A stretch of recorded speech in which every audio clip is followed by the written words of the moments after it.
नमस्कार दोस्तों, मेरा नाम है संचित। स्वागत करता हूं नॉलेज गेट प्लेटफॉर्म पे। बहुत इंपॉर्टेंट वीडियो लेके आया हूं, operating system in 100 minutes. Operating system sir already आप 2 बार पढ़ा चुके हैं।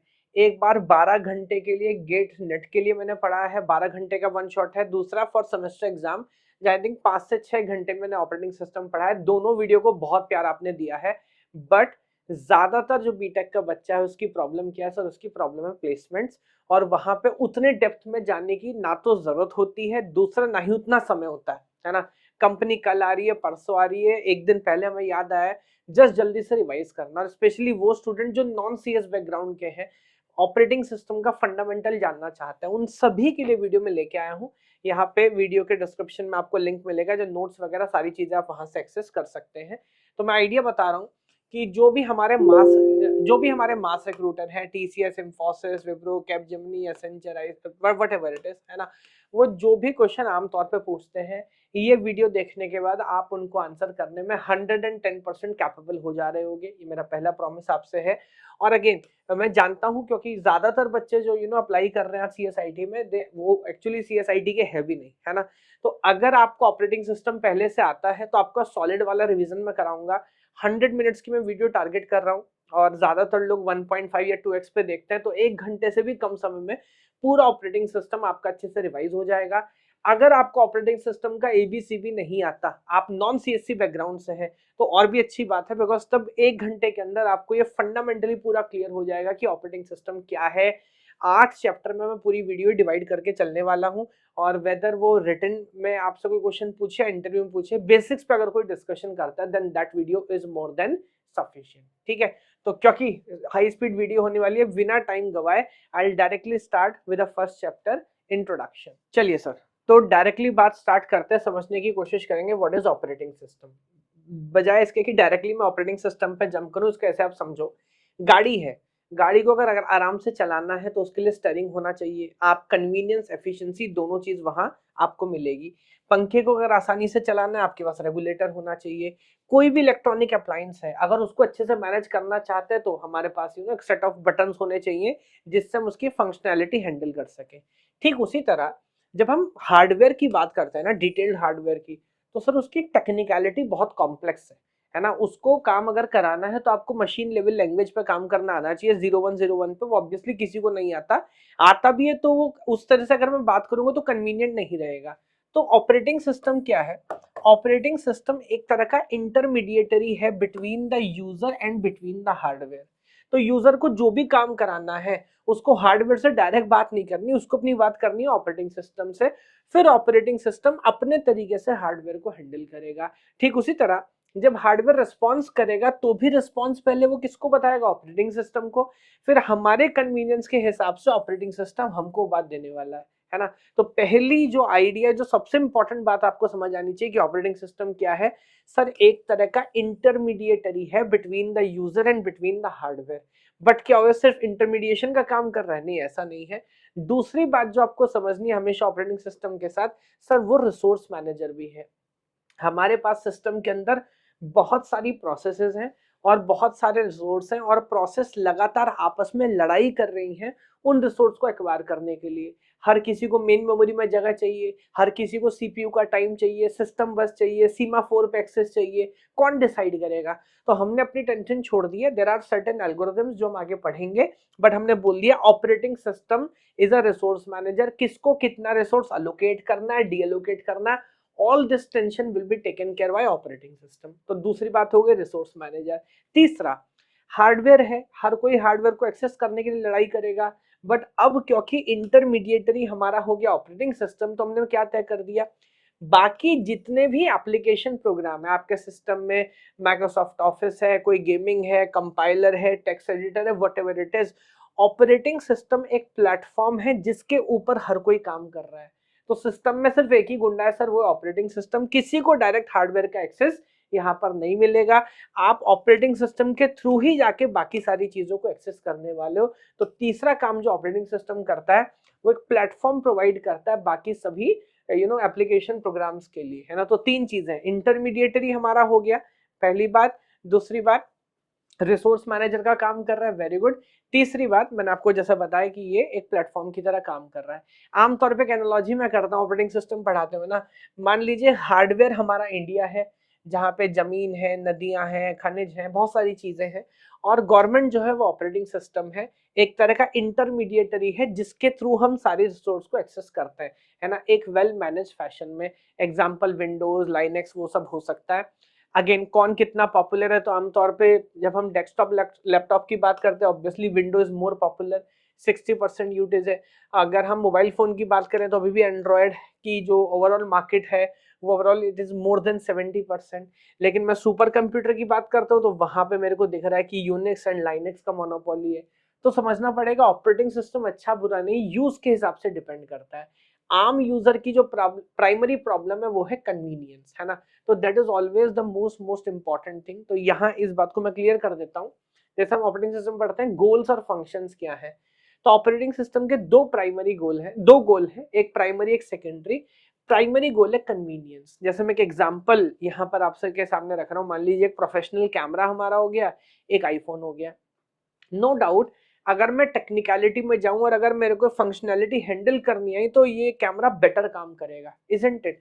लेकिन आमतौर पे ज्यादातर लोग सिंपल फोन यूज कर रहे होते हैं। प्रॉब्लम क्या है, इसको इसकी इसकी टेक्निकलिटी बहुत अच्छी है, इसकी एफिशिएंसी अच्छी, बट इसे चलाना बहुत मुश्किल है, कौन इसे हैंडल करे। और ये रियल लाइफ में भी बात लागू होती है। तो चाहे हम हार्डवेयर बनाए या सॉफ्टवेयर बनाए, एज एन इंजीनियर हमें हमेशा मन करेगा एफिशिएंसी एफिशिएंसी, बट जो भी आप डिवाइस बना रहे हैं हमें चाहिए कि उसको यूज करना आसान हो। ऑपरेटिंग सिस्टम पर भी ये बात लागू होती है। सेकेंडरी गोल ऑब्वियसली यहाँ पर हमारा होगा एफिशिएंसी, कि कम से कम स्पेस में कम से कम टाइम में ऑपरेटिंग सिस्टम अपना काम करे और सारी चीजें अच्छे से कंप्लीट करे। ओके, आगे बढ़ता हूं तो ऑपरेटिंग सिस्टम के अंदर कौन कौन से मॉड्यूल्स हैं, जैसे बोलते हैं फंक्शंस क्या है। तो जैसे अगेन मैं एक एनालॉजी देता हूँ, गवर्नमेंट ऑफ इंडिया का गोल है मान लीजिए सबका साथ सबका विकास। वो कैसे होगा, 58 मिनिस्ट्रीज है, 93 डिपार्टमेंट्स है जो डायरेक्ट गवर्नमेंट ऑफ इंडिया को रिपोर्ट करते हैं। हम कह रहे हैं अगर सारे डिपार्टमेंट अच्छे से काम करेंगे तो काम भी ठीक से होगा। ठीक उसी तरह यहाँ पर भी ऑपरेटिंग सिस्टम में file management, process management, input output device, network, storage, security, हर काम को करने के लिए अलग मॉड्यूल है। और अगर ये सारे मॉड्यूल्स फंक्शन सही से काम करेंगे तो ओवरऑल सब काम अच्छा होगा। लेकिन फिर भी याद दिला दूं, जब हम यहाँ पर हम ऑपरेटिंग सिस्टम पढ़ रहे हैं तो दो मॉड्यूल ज्यादा इंपॉर्टेंस रखते हैं। पहला हुआ हमारा प्रोसेस मैनेजमेंट और दूसरा हमारा हुआ डिंग डिंग डिंग एक तरह से मेमोरी मैनेजमेंट। तो मान लीजिए 50% वेटेज आमतौर पे आपका प्रोसेस मैनेजमेंट का है और 50% आपका मेमोरी मैनेजमेंट का। एक बेसिक अंडरस्टैंडिंग हम याद रखेंगे। एक दो टाइप आपको जल्दी समझाता हूँ। एक टर्म बड़ा इंपॉर्टेंट हो गया, आपसे बात कर सकता है, मल्टी प्रोग्रामिंग ऑपरेटिंग सिस्टम क्या होता है। तो देखिए इसका मतलब ये है कि जो मेमोरी हमारे पास है वहां पर हम एक नहीं मल्टीपल प्रोसेसेस रन टाइम में आमतौर पे मेंटेन करते हैं। मल्टी प्रोग्रामिंग का ये मतलब नहीं कि एक से ज्यादा प्रोसेस एक बार में चल सकती है, नहीं। सीपीयू अगर एक है तो एक ही प्रोसेस चल सकती है, बट गेम क्या है, मैं एक प्रोसेस को उठाऊंगा, रन करना चालू करूंगा। हो सकता है कुछ समय रन करने के बाद प्रोसेस ये बोले कि मेरे को कोई इनपुट आउटपुट ऑपरेशन करना है या किसी दूसरे इवेंट के लिए वेट करना है। अब क्योंकि सीपीयू बहुत इंपॉर्टेंट डिवाइस है, उसका यूटिलाइजेशन बहुत इंपॉर्टेंट है, तो सिस्टम कहता है कि सीपीयू वेट नहीं करेगा, हम कॉन्टेक्स्ट स्विच करेंगे, उस प्रोसेस को बीच में रोक देंगे और किसी दूसरे प्रोसेस को पिक करेंगे, रन करना स्टार्ट करेंगे। अगर वो प्रोसेस भी मना करता है नहीं मेरे को रन नहीं करना, तो उसको भी छोड़ेंगे, किसी दूसरे प्रोसेस को पिक करेंगे। जब तक मेन मेमोरी में हमारे पास प्रोसेसेस हैं, सीपीयू कॉन्टेक्स्ट स्विच करता जाएगा, the show must go on, CPU किसी के लिए वेट नहीं करेगा। इस चीज का मतलब होता है मल्टी प्रोग्रामिंग, माने to have multiple processes in the main memory, है ना। तो बहुत बेसिक बात है, ये बात आपको याद रखनी, बाकी हर किसी बेसिक बेसिक क्वेश्चन आते हैं। एक आइडिया हो सकता है मल्टी प्रोसेसिंग क्या है, तो ये उल्टा है। यहाँ पर सच में ये वो तरह के डिवाइस हो सकते हैं जहां पर हमारे पास एक प्रोसेसर है कि एक से ज्यादा, sir we have multiple processors, है ना। तो अगर लोड बहुत ज्यादा है तो हम आपस में इनमें डिवाइड कर सकते हैं। बाकी मल्टी प्रोसेसिंग के और बहुत सारे एडवांटेजेस होते हैं। हालांकि पूरा सब्जेक्ट पढ़ते हुए आमतौर पे मल्टी प्रोसेसिंग कंसीडर नहीं करते, वरना चीजें बहुत टफ हो जाती हैं। तो we always consider that every algorithm is kind of working on uni processing machine की एक प्रोसेसर है। बट आजकल हम जितने भी mobile phones, laptop, desktop use कर रहे हैं, multi processing is a reality. ये एक बेसिक बात हो गई। एक आइडिया है रियल टाइम ऑपरेटिंग सिस्टम। इसका मतलब क्या होता है, ये ज्यादातर केस में हम बोल रहे हैं एक काम है हमें कंप्लीट करना है, बट रियल टाइम के अंदर हम ये बात याद दिला रहे हैं काम सिर्फ कंप्लीट नहीं करना, हमें ये भी बताना है कि एक डेडलाइन से पहले कंप्लीट करना है। तो रियल टाइम ऑपरेटिंग सिस्टम कहते हैं कि हम टास्क कंप्लीट करेंगे before the deadline, because deadline obviously अगर आप क्रॉस करोगे तो फिर वो काम करने ना करने का मतलब नहीं रह जाता इन सर्टेन एप्लीकेशंस। ओके, अब मान लीजिए जैसे एग्जांपल है एयरक्राफ्ट का, या मान लीजिए एग्जांपल है एटीसी का, है ना। किसी भी समय इंडियन एयर स्पेस के अंदर मान लीजिए there are thousands of aircraft, मान के लीजिए रियलिटी है भाई थाउजेंड्स ऑफ एयरक्राफ्ट होते हैं, तो क्या हमारा सिस्टम हैंग हो सकता है, या अगर कोई एयरक्राफ्ट हमसे रिस्पॉन्ड करने के लिए बोल रहा है क्या उसमें लैग हो सकता है, उसमें लैग नहीं हो सकता। तो ये कुछ एग्जाम्पल ऐसे हैं कि सर काम सिर्फ करना नहीं है, गारंटी के साथ इतने फिक्स टाइम कॉन्स्टेंट के अंदर करना है। तो अगर इस तरह की कंडीशन हमारे ऊपर होती है तो उसको हम बोलते हैं रियल टाइम ऑपरेटिंग सिस्टम, ये बात याद रखेंगे। अच्छा, ऑपरेटिंग सिस्टम से ये तो हमने बात कर ली कि ऑपरेटिंग सिस्टम इंटरमीडिएटरी है between the user and the machine, लेकिन हम ऑपरेटिंग सिस्टम को अपनी बात कैसे बताएंगे, तीन तरीके हैं। पुराने टाइम में हम कमांड प्रॉम्प्ट यूज करते थे, तो जो भी बात आपको बतानी है आप कमांड लिखेंगे तब आप ओएस को अपनी बात बताएंगे। ऑब्वियसली वो काम करना मुश्किल था, टेक्निकलिटी थी। फिर आ गया ग्राफिकल इंटर यूजर फेस। तो ग्राफिकल यूजर इंटरफेस में क्या हो गया कि अगेन आप क्लिक करते हैं, आइकन्स बने रहते हैं। आज भी ज्यादातर लोग यही यूज कर रहे होते हैं। जब मैं लैपटॉप या डेस्कटॉप की बात करता हूँ, आप किसी भी आइकन पे जाकर डबल क्लिक करते हैं, मूवी है तो मूवी प्ले हो जाएगी, कोई फाइल है तो फाइल ओपन हो जाएगी, आप जो भी काम करना चाहे कर सकते हैं। मोबाइल फोन्स की बात करें तो अभी टच स्क्रीन है ना, आप टच करते हैं आइकन पे जाके और वो ऐप आपकी ओपन हो जाती है और आप हैंड जेस्चर्स के थ्रू वो सारी बात समझा रहे होते हैं। तो अगेन कौन सा अच्छा कौन सा बेकार ये आइडिया नहीं है। ज्यादातर केस में जो ज्यादा टेक्निकल यूजर्स हैं, जो प्रॉपर इंजीनियर्स है, वो शायद आज भी कमांड प्रॉम्प्ट के साथ ज्यादा कंफर्टेबल है, क्योंकि वो ज्यादा एक्सेस देता है, ज्यादा बेटर कंट्रोल देता है। लेकिन आम आदमी के लिए मोबाइल फोन या जब हम ये चलाते हैं तो ग्राफिकल या फिर टच स्क्रीन वाला इंटरफेस बेटर है ना। तो ये एक अंडरस्टैंडिंग हमें क्लियर हो जाती है। एक छोटी सी बात और, सिस्टम कॉल क्या होता है। सिस्टम कॉल का मतलब है, देखो जैसे मैं आपको समझा रहा हूँ कि हार्डवेयर के ऊपर जो कंट्रोल है वो ऑपरेटिंग सिस्टम का है। पैरेलली मान लीजिए टेक्निकल टर्म में हम कर्नल बोल रहे होते हैं। तो जब भी हमें मान लीजिए स्क्रीन पे जाके हाई लिखना है ना, कुछ भी प्रिंट कराना है, तो क्या यूजर प्रोग्राम डायरेक्ट जाके वो कर सकता है क्या? नहीं कर सकता, क्योंकि उसके ऊपर कंट्रोल ऑपरेटिंग सिस्टम का है। तो हम ऑपरेटिंग सिस्टम के पास जाते हैं, उससे रिक्वेस्ट करते हैं कि प्लीज हमारे बिहाफ पे आप वहां जाके हेलो या हाय कुछ भी लिख के आ जाओ।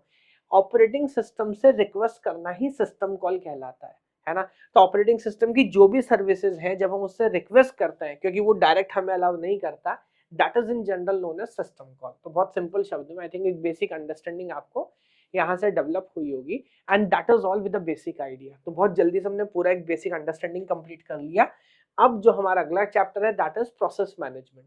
तो प्रोसेस क्या है, पीसीबी क्या है, प्रोसेस का लाइफ साइकिल क्या है, प्रोसेस कैसे काम करता है, वो सारी बेसिक अंडरस्टैंडिंग आइए अब इस सेकंड चैप्टर में हम सीख। अभी बात करते हैं प्रोसेस मैनेजमेंट के बारे में। ऑब्वियसली गेम स्टार्ट करना पड़ेगा प्रोसेस से। प्रोसेस क्या होता है, तो देखो I start with a program, है ना। प्रोग्राम क्या है sir? Program is nothing but a sequence of instructions. तो एक के बाद एक इंस्ट्रक्शन लिखिए, वो प्रोग्राम है। मान लेते हैं वीएलसी मीडिया प्लेयर का प्रोग्राम है। अब कोई सॉन्ग की वीडियो थी आपके पास, आपने जैसे उसके ऊपर जाके डबल क्लिक किया, अब मैं आपको समझाना चाह रहा हूँ कि प्रोसेस जनरेट कब होगी।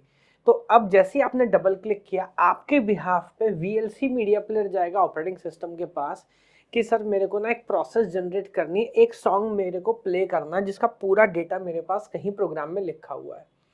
अब it depends on the operating system. एक केस मुझे बताने की जरूरत है कि भाई ऑपरेटिंग सिस्टम ऐसा हो सकता है बिजी हो, कोई और इंपॉर्टेंट काम कर रहा हो तो मना कर दे, हालांकि यूजुअली मना नहीं करेगा।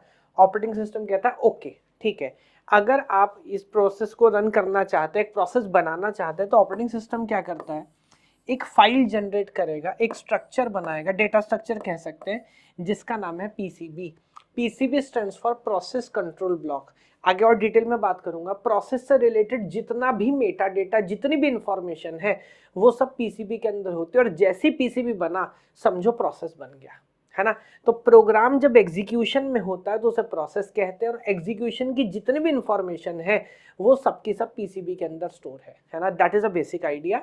अब क्योंकि प्रोसेस है, प्रोग्राम तो लिखा हुआ है मेमोरी के अंदर, प्रोसेस है एक्टिव एंटिटी। हम बोलते हैं program is a passive entity, process is a active entity. उसकी कुछ डिमांड है, वो बोलेगा मेरे को सीपीयू पे टाइम चाहिए, वो बोलेगा मेरे को सिस्टम बस का एक्सेस चाहिए, मेरे को ये काम करने हैं, है ना। तो प्रोसेस डिमांडिंग होता है ना, वो रन टाइम पे चीज़ों की डिमांड कर रहा होता है। कुछ इस तरह का स्ट्रक्चर आपको दिखता है प्रोसेस का, जहाँ पे सबसे नीचे आपका टेक्स्ट सेक्शन जिसमें प्रोसेस का जितना कोड है वो पूरा कोड है, पीसीबी से अलग है ना। मैं मेमोरी में आपको प्रोसेस किस तरह से दिखेगा उसकी इमेज दिखा रहा हूँ। देन उसके ऊपर आपको मिलेगा डेटा सेक्शन, जहाँ पे ग्लोबल वेरिएबल जो हमारे हैं वो डिक्लेयर होते हैं। उससे ऊपर आपको मिलेगा हीप, जहाँ पे रन टाइम पे अगर डायनेमिक मेमोरी एलोकेशन हम करते हैं तो वो हीप में होता है। और जो हमारा पूरा एक्टिवेशन रिकॉर्ड है स्टैक, वो ऊपर से नीचे चलता है, जिसमें पैरामीटर्स, रिटर्न्स, वेरिएबल, एड्रेसेस, वो सारी इंफॉर्मेशन रहती है। अगेन बहुत डिटेल में जाने की जरूरत नहीं है, बट एक बेसिक आइडिया, बेसिक पर्सपेक्टिव आपका होना चाहिए। पीसीबी की बात मैंने ऑलरेडी बता दी। प्रोसेस से रिलेटेड जितना भी मेटा डेटा है, आगे में स्टेट समझेंगे, प्रोसेस कौन से स्टेट में है, सीपीयू के जो रजिस्टर्स है उनकी फिलहाल क्या वैल्यू है, कौन सी इंस्ट्रक्शन रन हो चुकी है, अगला कौन सी इंस्ट्रक्शन का नंबर है, कोई और शेड्यूलिंग इन्फॉर्मेशन है, मे बी प्रोसेस की प्रायोरिटी है तो प्रायोरिटी क्या है, मेमोरी मैनेजमेंट में कितनी मेमोरी इसके पास है, कितनी फाइल्स हैं, कितनी अलोकेट है, कितनी डी एलोकेटेड है, वट एवर इट इज। और मैं ऐसा नहीं बोल रही जितनी इन्फॉर्मेशन मैं यहाँ पे लिख रहा हूँ सिर्फ यही है। Exact structure of the PCB obviously may differ from system to system, है ना, एक सिस्टम से दूसरे सिस्टम में डिफर कर सकता है, बट फंडामेंटल आइडिया यही है कि प्रोसेस का पूरा लेखा जोखा जो है वो आपको पीसीबी के अंदर मिलने वाला है ना। That is a basic idea.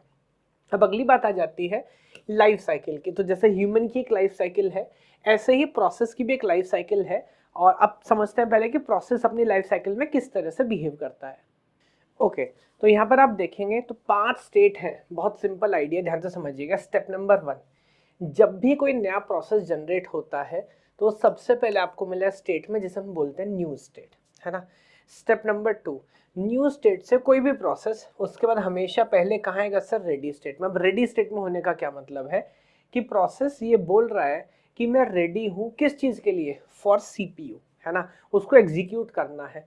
Sir अगर रेडी है तो डायरेक्टली क्यों नहीं भेज दिया। फिर याद रखिए ये एक मल्टी प्रोग्रामिंग ऑपरेटिंग सिस्टम है, और एक बार में क्या एक ही प्रोसेस रेडी होगी, नहीं, बहुत सारी प्रोसेस रेडी हो सकती हैं। तो अगर आप रेडी हैं तो उसका मतलब तुरंत आपको सीपीयू मिल जाएगा, नहीं सर ऐसा जरूरी नहीं है। तो प्रोसेस ने बोल दिया मैं रेडी हूँ।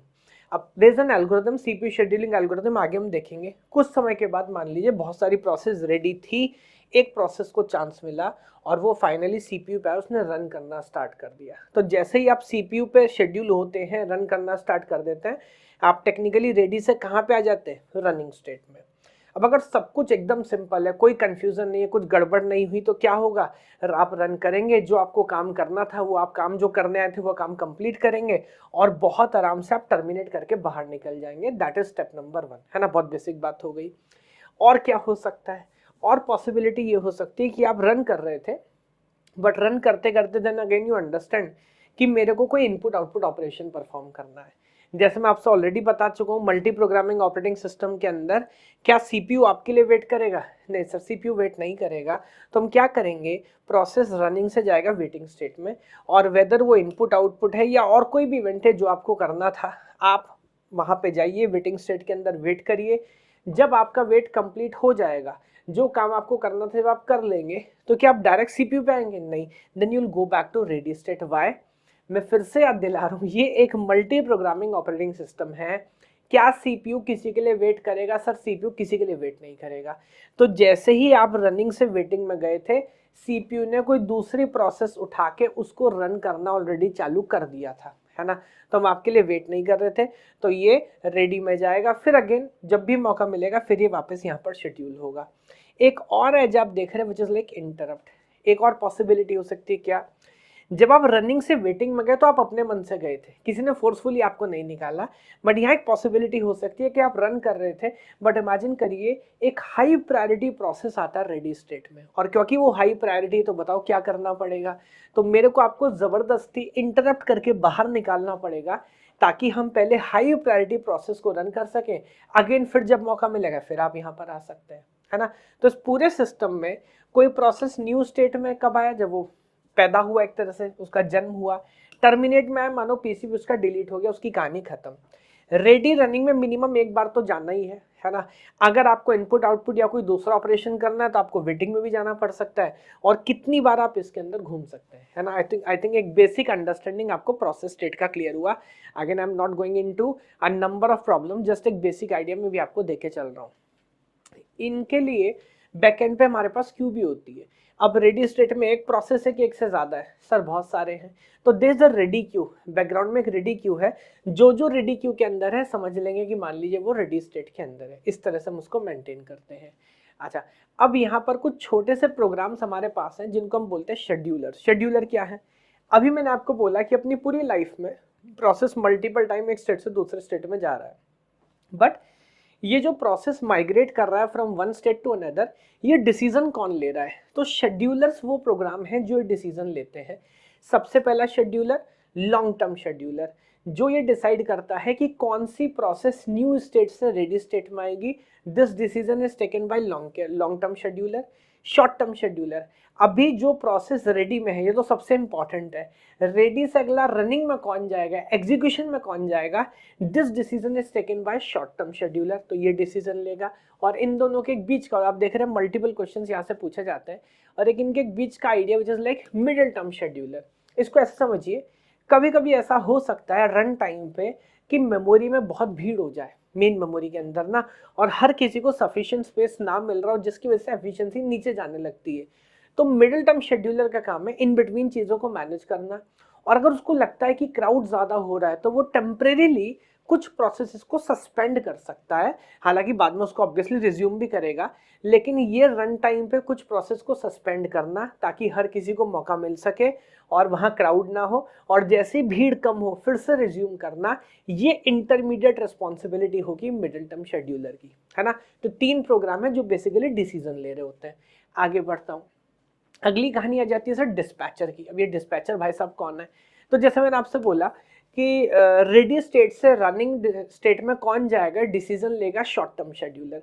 बट वो भाई साहब सिर्फ डिसीजन लेते हैं, वो एग्जीक्यूशन नहीं करते। तो वो काम एक्चुअली ग्रास रूट लेवल पे जाके इम्प्लीमेंट कराना वो किसकी ड्यूटी है? डिस्पैचर की। तो उदाहरण के लिए मान लीजिए ये CPU है और यहाँ पर है प्रोसेस P1 जो एग्जीक्यूट कर रहा है, और अब शॉर्ट टर्म शेड्यूलर ने बोला कि अगली प्रोसेस P2 रन करेगी। तो क्या होगा? डिस्पैचर आएगा, इस प्रोसेस को, ये जो CPU के अंदर एग्जीक्यूट कर रहा है, इसको बाहर निकालेगा, जो भी इसका डेटा है प्रोसेस P1 के PCB में अपडेट करेगा, सारा मेटा डेटा PCB में अपडेट करेगा, फिर P2 के PCB को लाएगा, उसका जो मेटा डेटा है उसको उठा के CPU में रखेगा, और ये जो पूरी प्रोसेस है ना, और CPU को बेसिकली दे देगा P2 को, P2 अब एग्जीक्यूट करेगा। ये पूरा कॉन्टेक्स्ट स्विच कराना किसकी रिस्पॉन्सिबिलिटी है? डिस्पैचर की। इस प्रोसेस को हम बोलते हैं कॉन्टेक्स्ट स्विच करना, है ना। जैसे यहाँ पे आप देख रहे हो कि P0 जो है वो रनिंग में थी, अब जैसे ही हम कॉन्टेक्स्ट स्विच करेंगे P0 का डेटा सेव करना, उसके बाद P1 का डेटा लोड करना, फिर उसको एग्जीक्यूट करना ना, that is known as context switch. और इस कॉन्टेक्स्ट स्विच में जो टाइम लगता है उसको बोलते हैं कॉन्टेक्स्ट स्विच ओवरहेड। ये इंपॉर्टेंट बात है। ओवरहेड क्यों? क्योंकि जिस समय एग्जैक्टली कॉन्टेक्स्ट स्विच हो रहा है, क्या प्रोसेसर कुछ काम कर रहा है? नहीं सर, ऑब्वियसली उस समय प्रोसेसर कुछ काम नहीं कर रहा, so this is known as overhead, है ना। ये बात आप समझेंगे। अच्छा, एक छोटा सा आइडिया हो सकता है CPU bound, input output bound process. देखो, 2 तरह की प्रोसेस है। CPU बाउंड प्रोसेस वो प्रोसेस है जो अपने जीवन का ज्यादातर समय CPU पे बिताती हैं, उनको एग्जीक्यूशन ज्यादा करना है, इनपुट आउटपुट ऑपरेशन कम करना है। कुछ प्रोसेस हमारे हो गए इनपुट आउटपुट बाउंड प्रोसेस। अब ये कौन है? ये वो प्रोसेस है जिनकी लाइफ का ज्यादातर समय इनपुट आउटपुट ऑपरेशन करने में बीतेगा, इनको CPU पे कम काम करना है। अब अगर हमें चाहिए कि हमारा सिस्टम अच्छी यूटिलाइजेशन पे चले, और सिस्टम से मेरा मतलब सिर्फ CPU से नहीं हो सकता, इनपुट आउटपुट डिवाइस से भी होगा, तो अगर हम चाहते कि दोनों काम अच्छे से हो तो हमें एक मिक्स ऑफ प्रोसेस चाहिए। हमारे पास कुछ प्रोसेस CPU बाउंड हो, कुछ इनपुट आउटपुट बाउंड हो, ताकि CPU भी अच्छे से यूटिलाइज होता रहे और लोग इनपुट आउटपुट ऑपरेशन जो कर रहे हैं, तो जो हमारे इनपुट आउटपुट डिवाइस है वो भी अच्छे से चलते रहे। तो in order to have good efficiency इन दोनों का मिक्स होना चाहिए, है ना। तो यही बात मैंने आप एक्सप्लेन की, and I think that will be all in this chapter. अब अगले चैप्टर में हम बात करने वाले हैं बेसिकली शेड्यूलिंग की, CPU शेड्यूलिंग, है ना। तो उसके बिल्कुल डिटेल में जाके एक एक पॉइंट आपको मैं एक्सप्लेन करूंगा। ओके, सॉरी आपके वीडियो के फ्लो को तोड़ दिया, बट अगर आप इस one shot video for placements को अच्छे से एंजॉय कर रहे हैं और सब्जेक्ट को और अच्छे से जानना चाहते हैं तो चेकआउट आवर वेबसाइट, लिंक आपको डिस्क्रिप्शन में मिलेगा www.knowledgegate.ai, जहाँ पे इसी कोर्स का सारा पीपीटी इंक्लूडिंग क्वेश्चंस जो प्रीवियस ईयर कंपनी वाले क्वेश्चंस है वो, और हर टॉपिक को मैंने डिटेल में डिस्कस किया है। Thank you. तो सबसे पहले इस चैप्टर में बात स्टार्ट करूंगा टाइप ऑफ शेड्यूलिंग से। देखिए 2 आइडिया हैं, ये टर्म मैंने पहले भी यूज किए, थोड़ा सा एक्सप्लेन कर देता हूँ। पहला आइडिया है नॉन प्रीएम्प्टिव अप्रोच, दूसरा आइडिया है pre-emptive approach. What is non pre-emptive approach? ये कहता है कि अगर कोई प्रोसेस एग्जीक्यूटिंग स्टेट में है, रनिंग स्टेट में है, मैं उसे फोर्सफुली वहां से बाहर नहीं करूंगा, प्रोसेस अपने मन से बाहर आएगा। अब मन से बाहर 2 कारण से आ सकता है। पहला, या तो प्रोसेस टर्मिनेट हो रहा है, मानो उसको जो एग्जीक्यूशन करना था, जो काम करना था वो कंप्लीट हो गया तो ऑब्वियसली टर्मिनेट करेगा। दूसरा, प्रोसेस को कोई इनपुट आउटपुट ऑपरेशन परफॉर्म करना है, तब भी वो बाहर आएगा, है ना। ये एक आइडिया है। दूसरा अप्रोच हो सकता है प्रीएम्प्टिव अप्रोच। अब प्रीएम्प्टिव में पहले वाले दोनों आइडिया तो है ही है, हो सकता है हम फोर्सफुली प्रोसेस को बाहर निकाल रहे हो। Now there could be multiple arguments. एक तो जैसे मैंने आपसे बताया प्रायोरिटी वाली पॉसिबिलिटी हो सकती है कि जो प्रोसेस एग्जीक्यूट कर रहा है, मान लीजिए if it is a low priority process और उससे कोई हाई प्रायोरिटी प्रोसेस आता है तो मैं उसको फोर्सफुली बाहर निकाल सकता हूँ। इस चैप्टर में हम डिस्कशन करेंगे there is an algorithm called round robin, जहाँ पे there is a concept of time quantum, कि आपको टोटल जितना टाइम सीपीयू पे चाहिए वो लो, कोई दिक्कत नहीं है, बट एक बार में इतने से ज्यादा नहीं मिलेगा, है ना। इट इज लाइक कि एक बार में मैं आपको 1 ही मिनट दूंगा, अगर आपको 10 मिनट का काम है तो आपको 10 बार वापस से आना पड़ेगा, बट एक बार में 1 मिनट से ज्यादा नहीं दूंगा ताकि सबका नंबर आता रहे। तो उस केस में मैं आपको फोर्सफुली बाहर कर रहा हूँ कि अगर अभी आपको और करना है तो आप सर दोबारा जाके लाइन में लगे। तो जब हम प्रोसेस को फोर्सफुली बाहर करें और वो एग्जीक्यूट करना चाहता हो तो ये कहलाती है प्रीएम्प्टिव अप्रोच, है ना। 2 अप्रोच हो सकती है। आगे बढ़ता हूँ। अगली बात होनी चाहिए शेड्यूलिंग क्राइटेरिया की। There are different algorithms. पहले हम समझो इस प्रॉब्लम में, हम इस पूरे सॉल्यूशन में हम किस प्रॉब्लम का आंसर कर रहे हैं। बहुत सारी प्रोसेस है जो कंपीट कर रही है सीपीयू के लिए, हर किसी को एग्जीक्यूट करना है। हम ये डिसीजन कैसे लें कि कौन पहले रन करेगा, कौन बाद में रन करेगा? इस सवाल का जवाब देता है सीपीयू शेड्यूलिंग एल्गोरिथम। अलग अलग एल्गोरिथम का काम करने का तरीका अलग अलग होगा। अब बाद में आप ये कैसे डिसाइड करोगे कि कौन सा एल्गोरिथम अच्छा है, कौन सा खराब है? तो there should be certain criteria जिस बेस पे मैं जज कर सकूं कि यार ये अच्छा है, ये खराब है ना। अब मान लीजिए कोई प्रोडक्ट आपको खरीदना है, लेट मी से एक पेन खरीदना है। ये पेन तो बहुत सिंपल हो गया। मान लीजिए आपको एक फोन का कवर लेना है ना। तो आप जाके अमेजोन पे चेक करेंगे किसका रेटिंग क्या है, किसका प्राइस क्या है, किसका ब्रांड कौन सा है। तो ये हमारे अलग अलग क्राइटेरिया हो गए जिस बेस पे हम कंपेयर करेंगे। उसी तरह यहाँ पर देयर आर मल्टीपल क्राइटेरिया। तो जो सबसे सिंपल क्राइटेरिया हो सकता है that is CPU utilisation.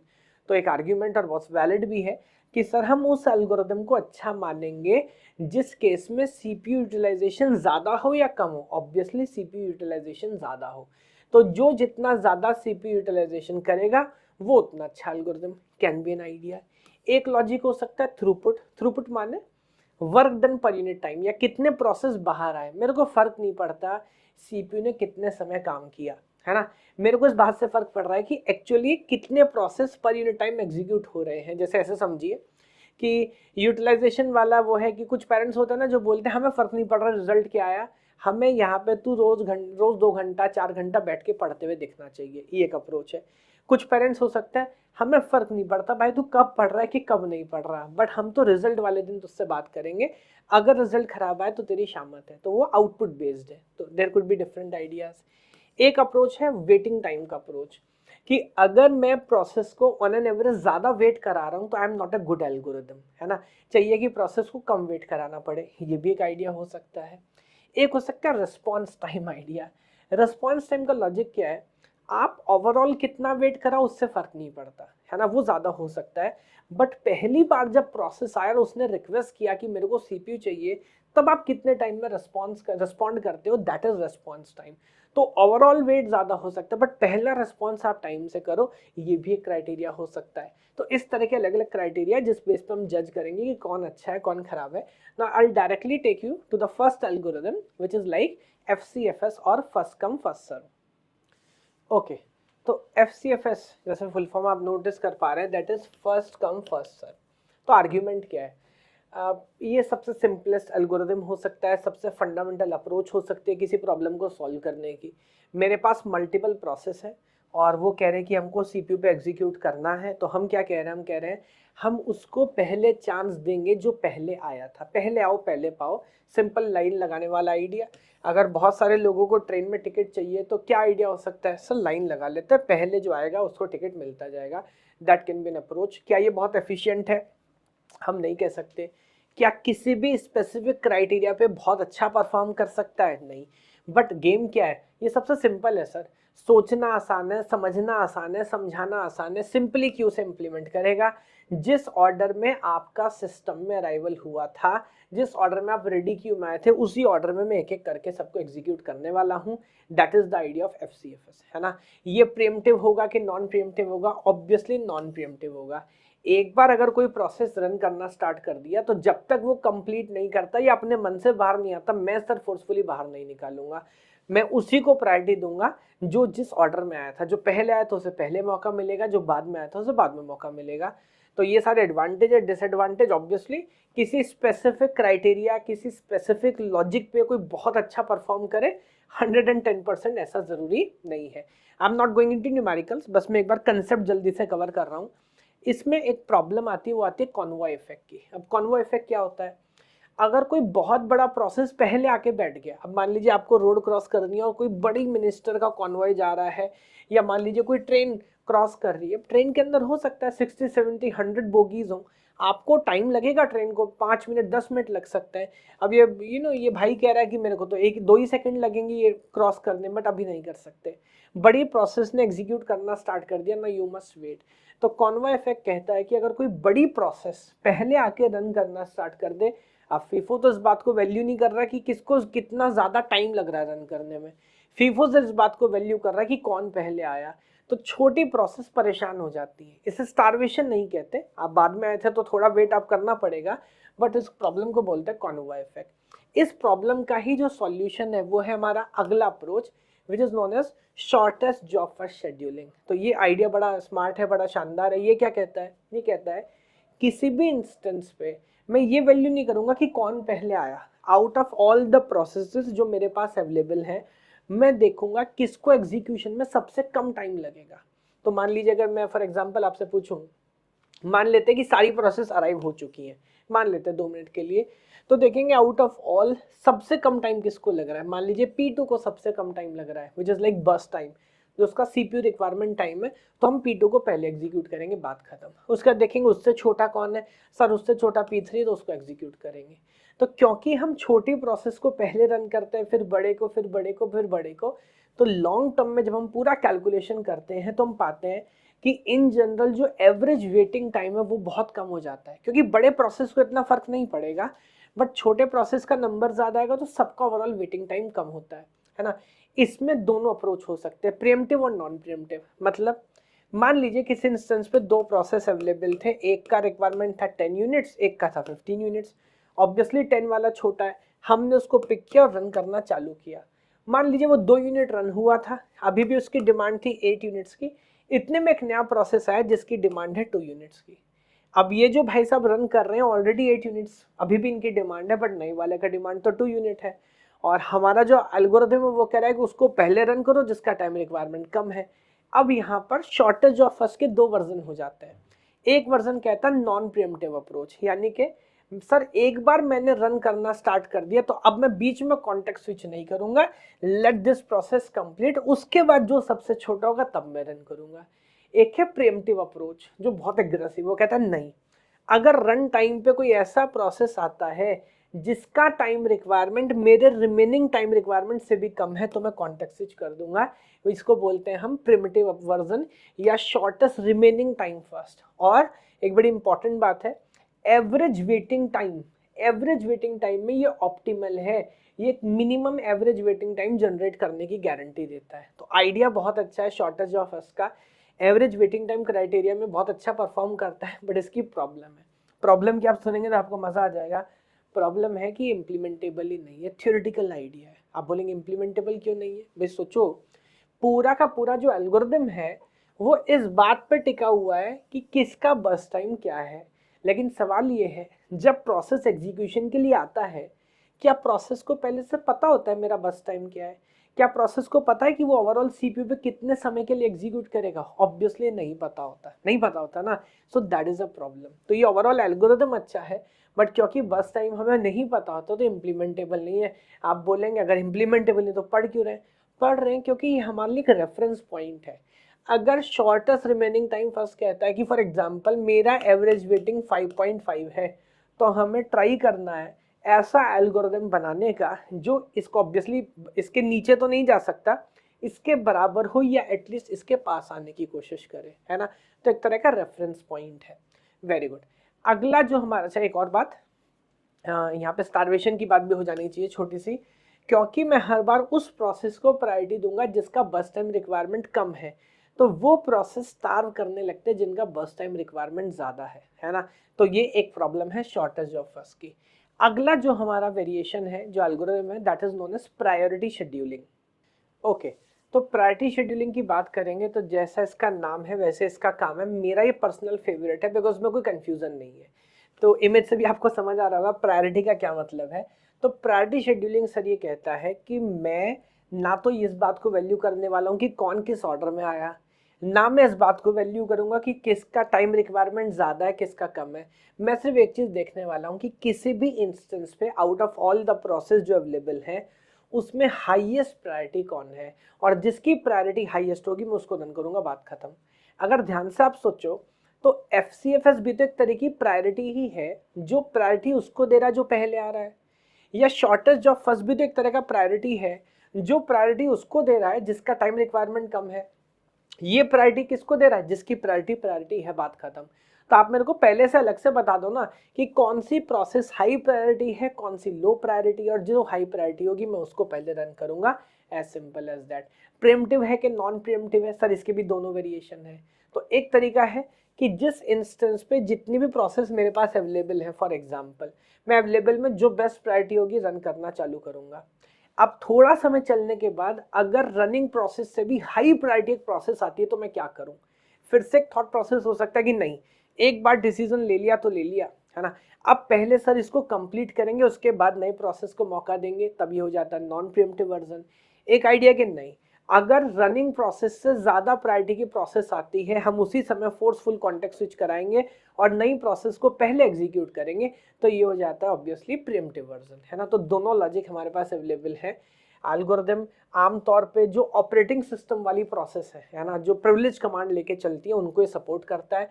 Problem इसकी क्या है, अगर हर बार आप हाई प्रायोरिटी प्रोसेस को पहले रन करोगे तो धीरे धीरे जो लो प्रायोरिटी प्रोसेस है सर वो स्टार्व करने लगेंगी, है ना। तो यहाँ पर भी शॉर्टेज ऑफ फर्स्ट की तरह एक प्रॉब्लम आ सकता है स्टारवेशन का। आखिरी जो हमारा आइडिया है this is known as round robin algorithm. अब राउंड रॉबिन क्या कहता है, जैसे मैंने आपको समझाया, अब बहुत सारे बच्चे हैं, मान लीजिए ये इस डायग्राम से हम समझते हैं, हर किसी को झूले के ऊपर एंजॉय करना है, खेलना है, झूलना है। अब प्रॉब्लम ये है कि आपका मन कब भरेगा, हो सकता है इस बच्चे का मन 1 घंटे का करे, तो अगर मैं FCFS फॉलो करूं तो क्या मैं इससे बोलूं कि जब ये बच्चा 1 घंटा झूल लेगा उसके बाद दूसरे तीसरे चौथे बच्चे का नंबर आएगा, then that is not a good idea. So the idea is आप आइए एक राउंड लीजिए, अगर आपका मन भरता है चले जाइए, मन नहीं भरता दोबारा आके लाइन में लगिए, and this process will go on and on and on. तो यहाँ पर there is an idea of time quantum. Let me say one time quantum is 2 units for example. तो एक बार में सिर्फ 2 यूनिट आपको मिलेगा, 2 यूनिट में अगर आप हैप्पी हैं, सेटिस्फाइड हो गए, एग्जीक्यूट कंप्लीशन कर लिया, आप जा सकते हैं, वरना दोबारा आप रेडी क्यू में लगेंगे और ये सर्कुलर फैशन में काम होता चलेगा। स्टार्टिंग में मैंने क्राइटेरिया आपसे डिस्कस किया था रिस्पॉन्स टाइम। रिस्पॉन्स टाइम में अच्छा बिहेव करता है, क्यों? इस बच्चे को ओवरऑल कितना टाइम वेट करना पड़ेगा वो अलग बात है, बट पहला नंबर तो बहुत जल्दी आ जाएगा, फिर दूसरा भी जल्दी आते जाएगा, जो ओवरऑल वेट है वो टाइम क्वांटम्स में बीच बीच में डिवाइड हो जाएगा, ये आइडिया है। ये प्रीएम्प्टिव वर्जन है कि non pre-emptive? Round robin is always pre-emptive because मैं तो आपको प्रीएम्प्ट कर ही दूंगा, है ना, वो वाला आइडिया है। और इसके अलावा आमतौर पे जो टाइम शेयरिंग ऑपरेटिंग सिस्टम्स होते हैं जहाँ पे बहुत सारे प्रोसेसेस मिलके सीपीयू को शेयर कर रहे हैं, वहाँ पे अच्छा काम करता है, क्योंकि प्रोसेस को कंप्लीट नहीं होना, उसे बस सिस्टम में बने रहना और बार बार कॉन्टेक्स्ट स्विच करते रहना है ना। तो ये एक ओवरऑल आइडिया मैंने कोशिश की लिमिटेड टाइम के अंदर जल्दी से आपको करा दूं, है ना। सीपीयू शेड्यूलिंग एल्गोरिदम की 4 एल्गोरिदम्स मैंने आपको पढ़ाए, कौन सा अच्छा कौन सा खराब है ऐसा बिल्कुल भी नहीं है। It depends on the application, it depends on the idea. और आमतौर पर प्रैक्टिकली हम क्या यूज़ करते हैं सर, हम सबका मिक्सचर यूज़ करते हैं। कुछ प्रोसेसेस के लिए बैकग्राउंड प्रोसेस है, अभी बहुत अर्जेंट नहीं है, let's go for FCFS. Operating system की प्रोसेस है, लेट्स गो फॉर प्रायोरिटी। तो इस तरह के एक अप्रोच हम यहाँ पे इस्तेमाल कर सकते हैं। Fair enough, so that will be all in this. Again बहुत सारे क्वेश्चन है, उनको भी यहाँ पे मैं स्किप करता हूँ। And now let's go to another idea that is known as process synchronisation.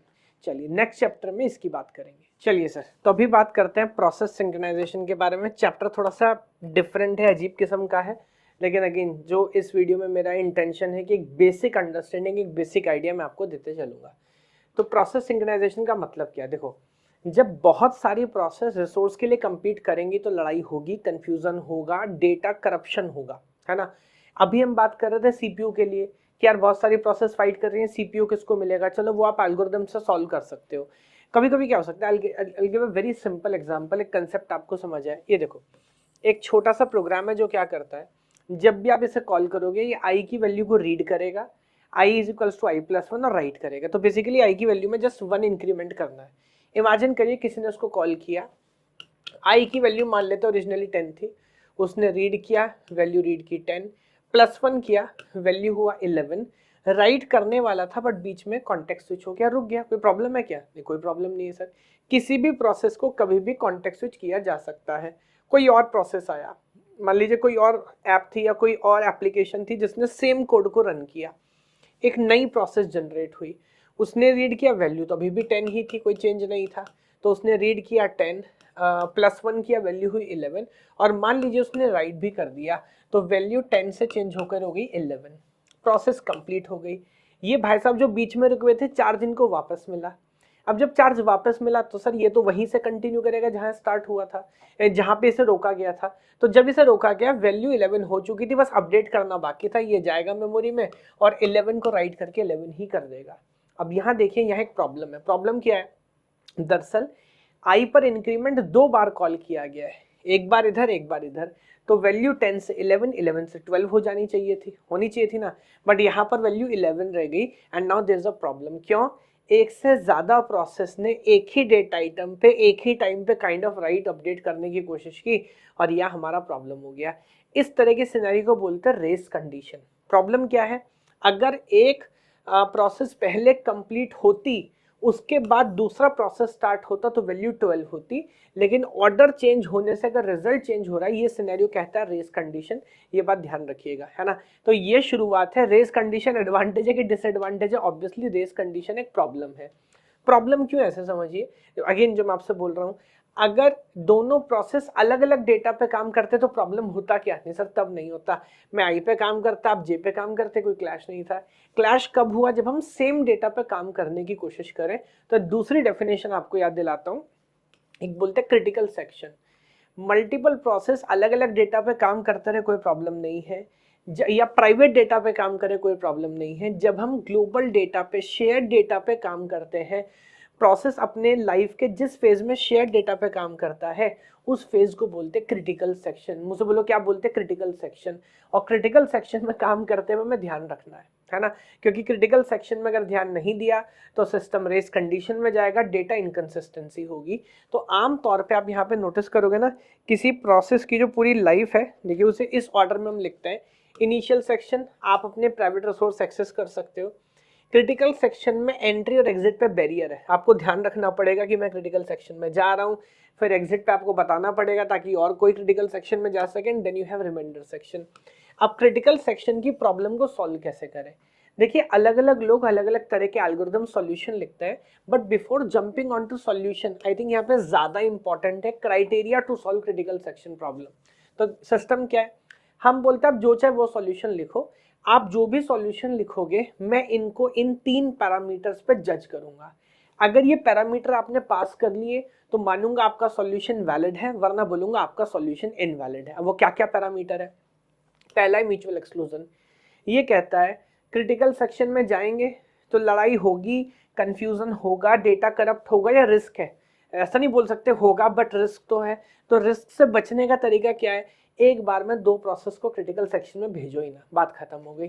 तो म्यूचुअल एक्सक्लूजन यही कहता है, no 2 process should be present in the critical section at the same time, एक टाइम पे नहीं होना चाहिए। तो आप जो भी सॉल्यूशन लिखोगे, अगर उसमें एक बार में 2 प्रोसेस क्रिटिकल सेक्शन में पहुंची तो हम सॉल्यूशन को सर इनवैलिड मानेंगे, बात खत्म, है ना। दूसरा पॉइंट यहाँ पर हमारा आ जाता है प्रोग्रेस का। ये थोड़ा कंफ्यूजिंग है, बट अगेन समझना है। पहली बात, यहाँ राउंड रॉबिन नहीं यूज करना। क्रिटिकल सेक्शन में सिर्फ वही प्रोसेस जाना चाहिए जो सच में जाने में इंटरेस्टेड है।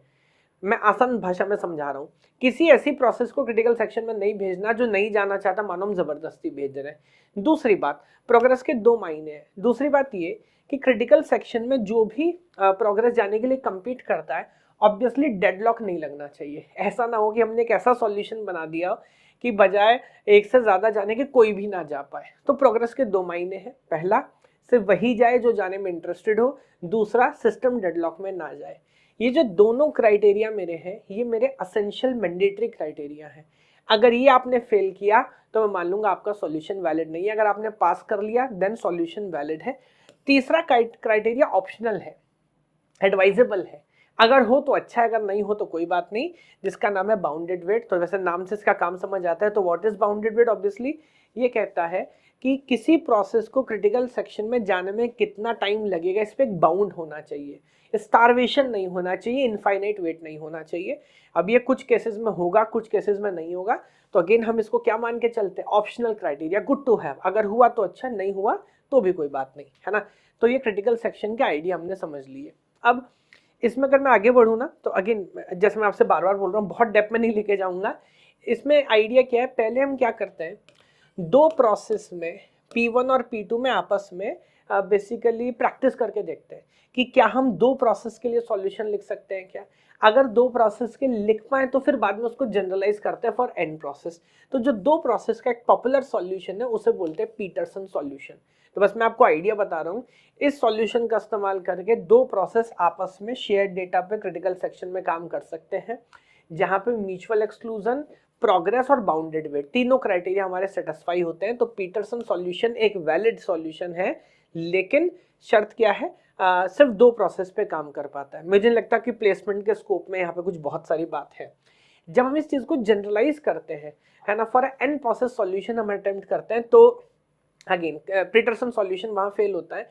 तब हम एक नया आइडिया लेके आते हैं जिसका नाम होता है सीमाफोर। तो सीमाफोर हमें सिक्योरिटी देता है, और आइडिया सिर्फ इतना है कि जब भी हम क्रिटिकल सेक्शन में अंदर जाते हैं तो अंदर जाने से पहले सीमाफोर पे वेट ऑपरेशन परफॉर्म करते हैं, और जब भी क्रिटिकल सेक्शन से बाहर आते हैं तो बाहर आते हुए सिग्नल, हमेशा इस बात का ध्यान रखना है, अंदर जाते हुए वेट, बाहर जाते हुए सिग्नल, अंदर जाते हुए वेट, बाहर जाते हुए signal.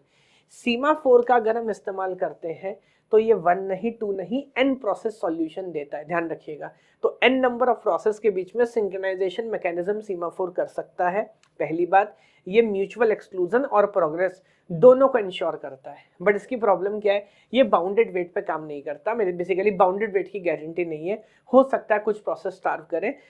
Basically first in first out के हिसाब से नंबर नहीं आएगा, रेंडमली जब कोई प्रोसेस बाहर आता है अगली कौन प्रोसेस क्रिटिकल सेक्शन में जाएगी, ये एक रैंडम आइडिया है ना। तो ये एक छोटी सी बात हुई इसके बारे में। अगेन मैं डोंट वांट कि मैं क्वेश्चंस में बहुत डेप्थ में जाऊं, 2-3 एप्लीकेशन बताता हूं जो क्लासिकल प्रॉब्लम जिसको हम यहाँ पर कहते हैं। एक एप्लीकेशन है हमारा प्रोड्यूसर कंज्यूमर प्रॉब्लम। तो मैं प्रॉब्लम समझा देता हूँ क्या है। इस प्रॉब्लम का गेम ये है, हमारे पास एक शेयर्ड पीस ऑफ बफर है। मान लीजिए 2 प्रोसेस है, एक प्रोसेस है जिसका नाम है प्रोड्यूसर, जो डेटा प्रोड्यूस करता है और इन सेल में रखने की कोशिश करता है।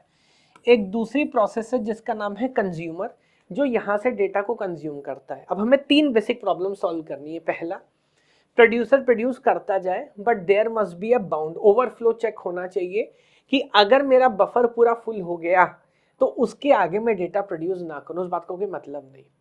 Similarly consumer lower bound check करेगा जब भी डेटा वो कंज्यूम करते जाए, बट ऑब्वियसली कंज्यूम करने का अटेम्प्ट तब करे जब कम से कम एक डेटा हो बफर के अंदर, हर सेल के अंदर, एक सेल के अंदर कम से कम एक डेटा तो हो, अदरवाइज कोई मतलब नहीं।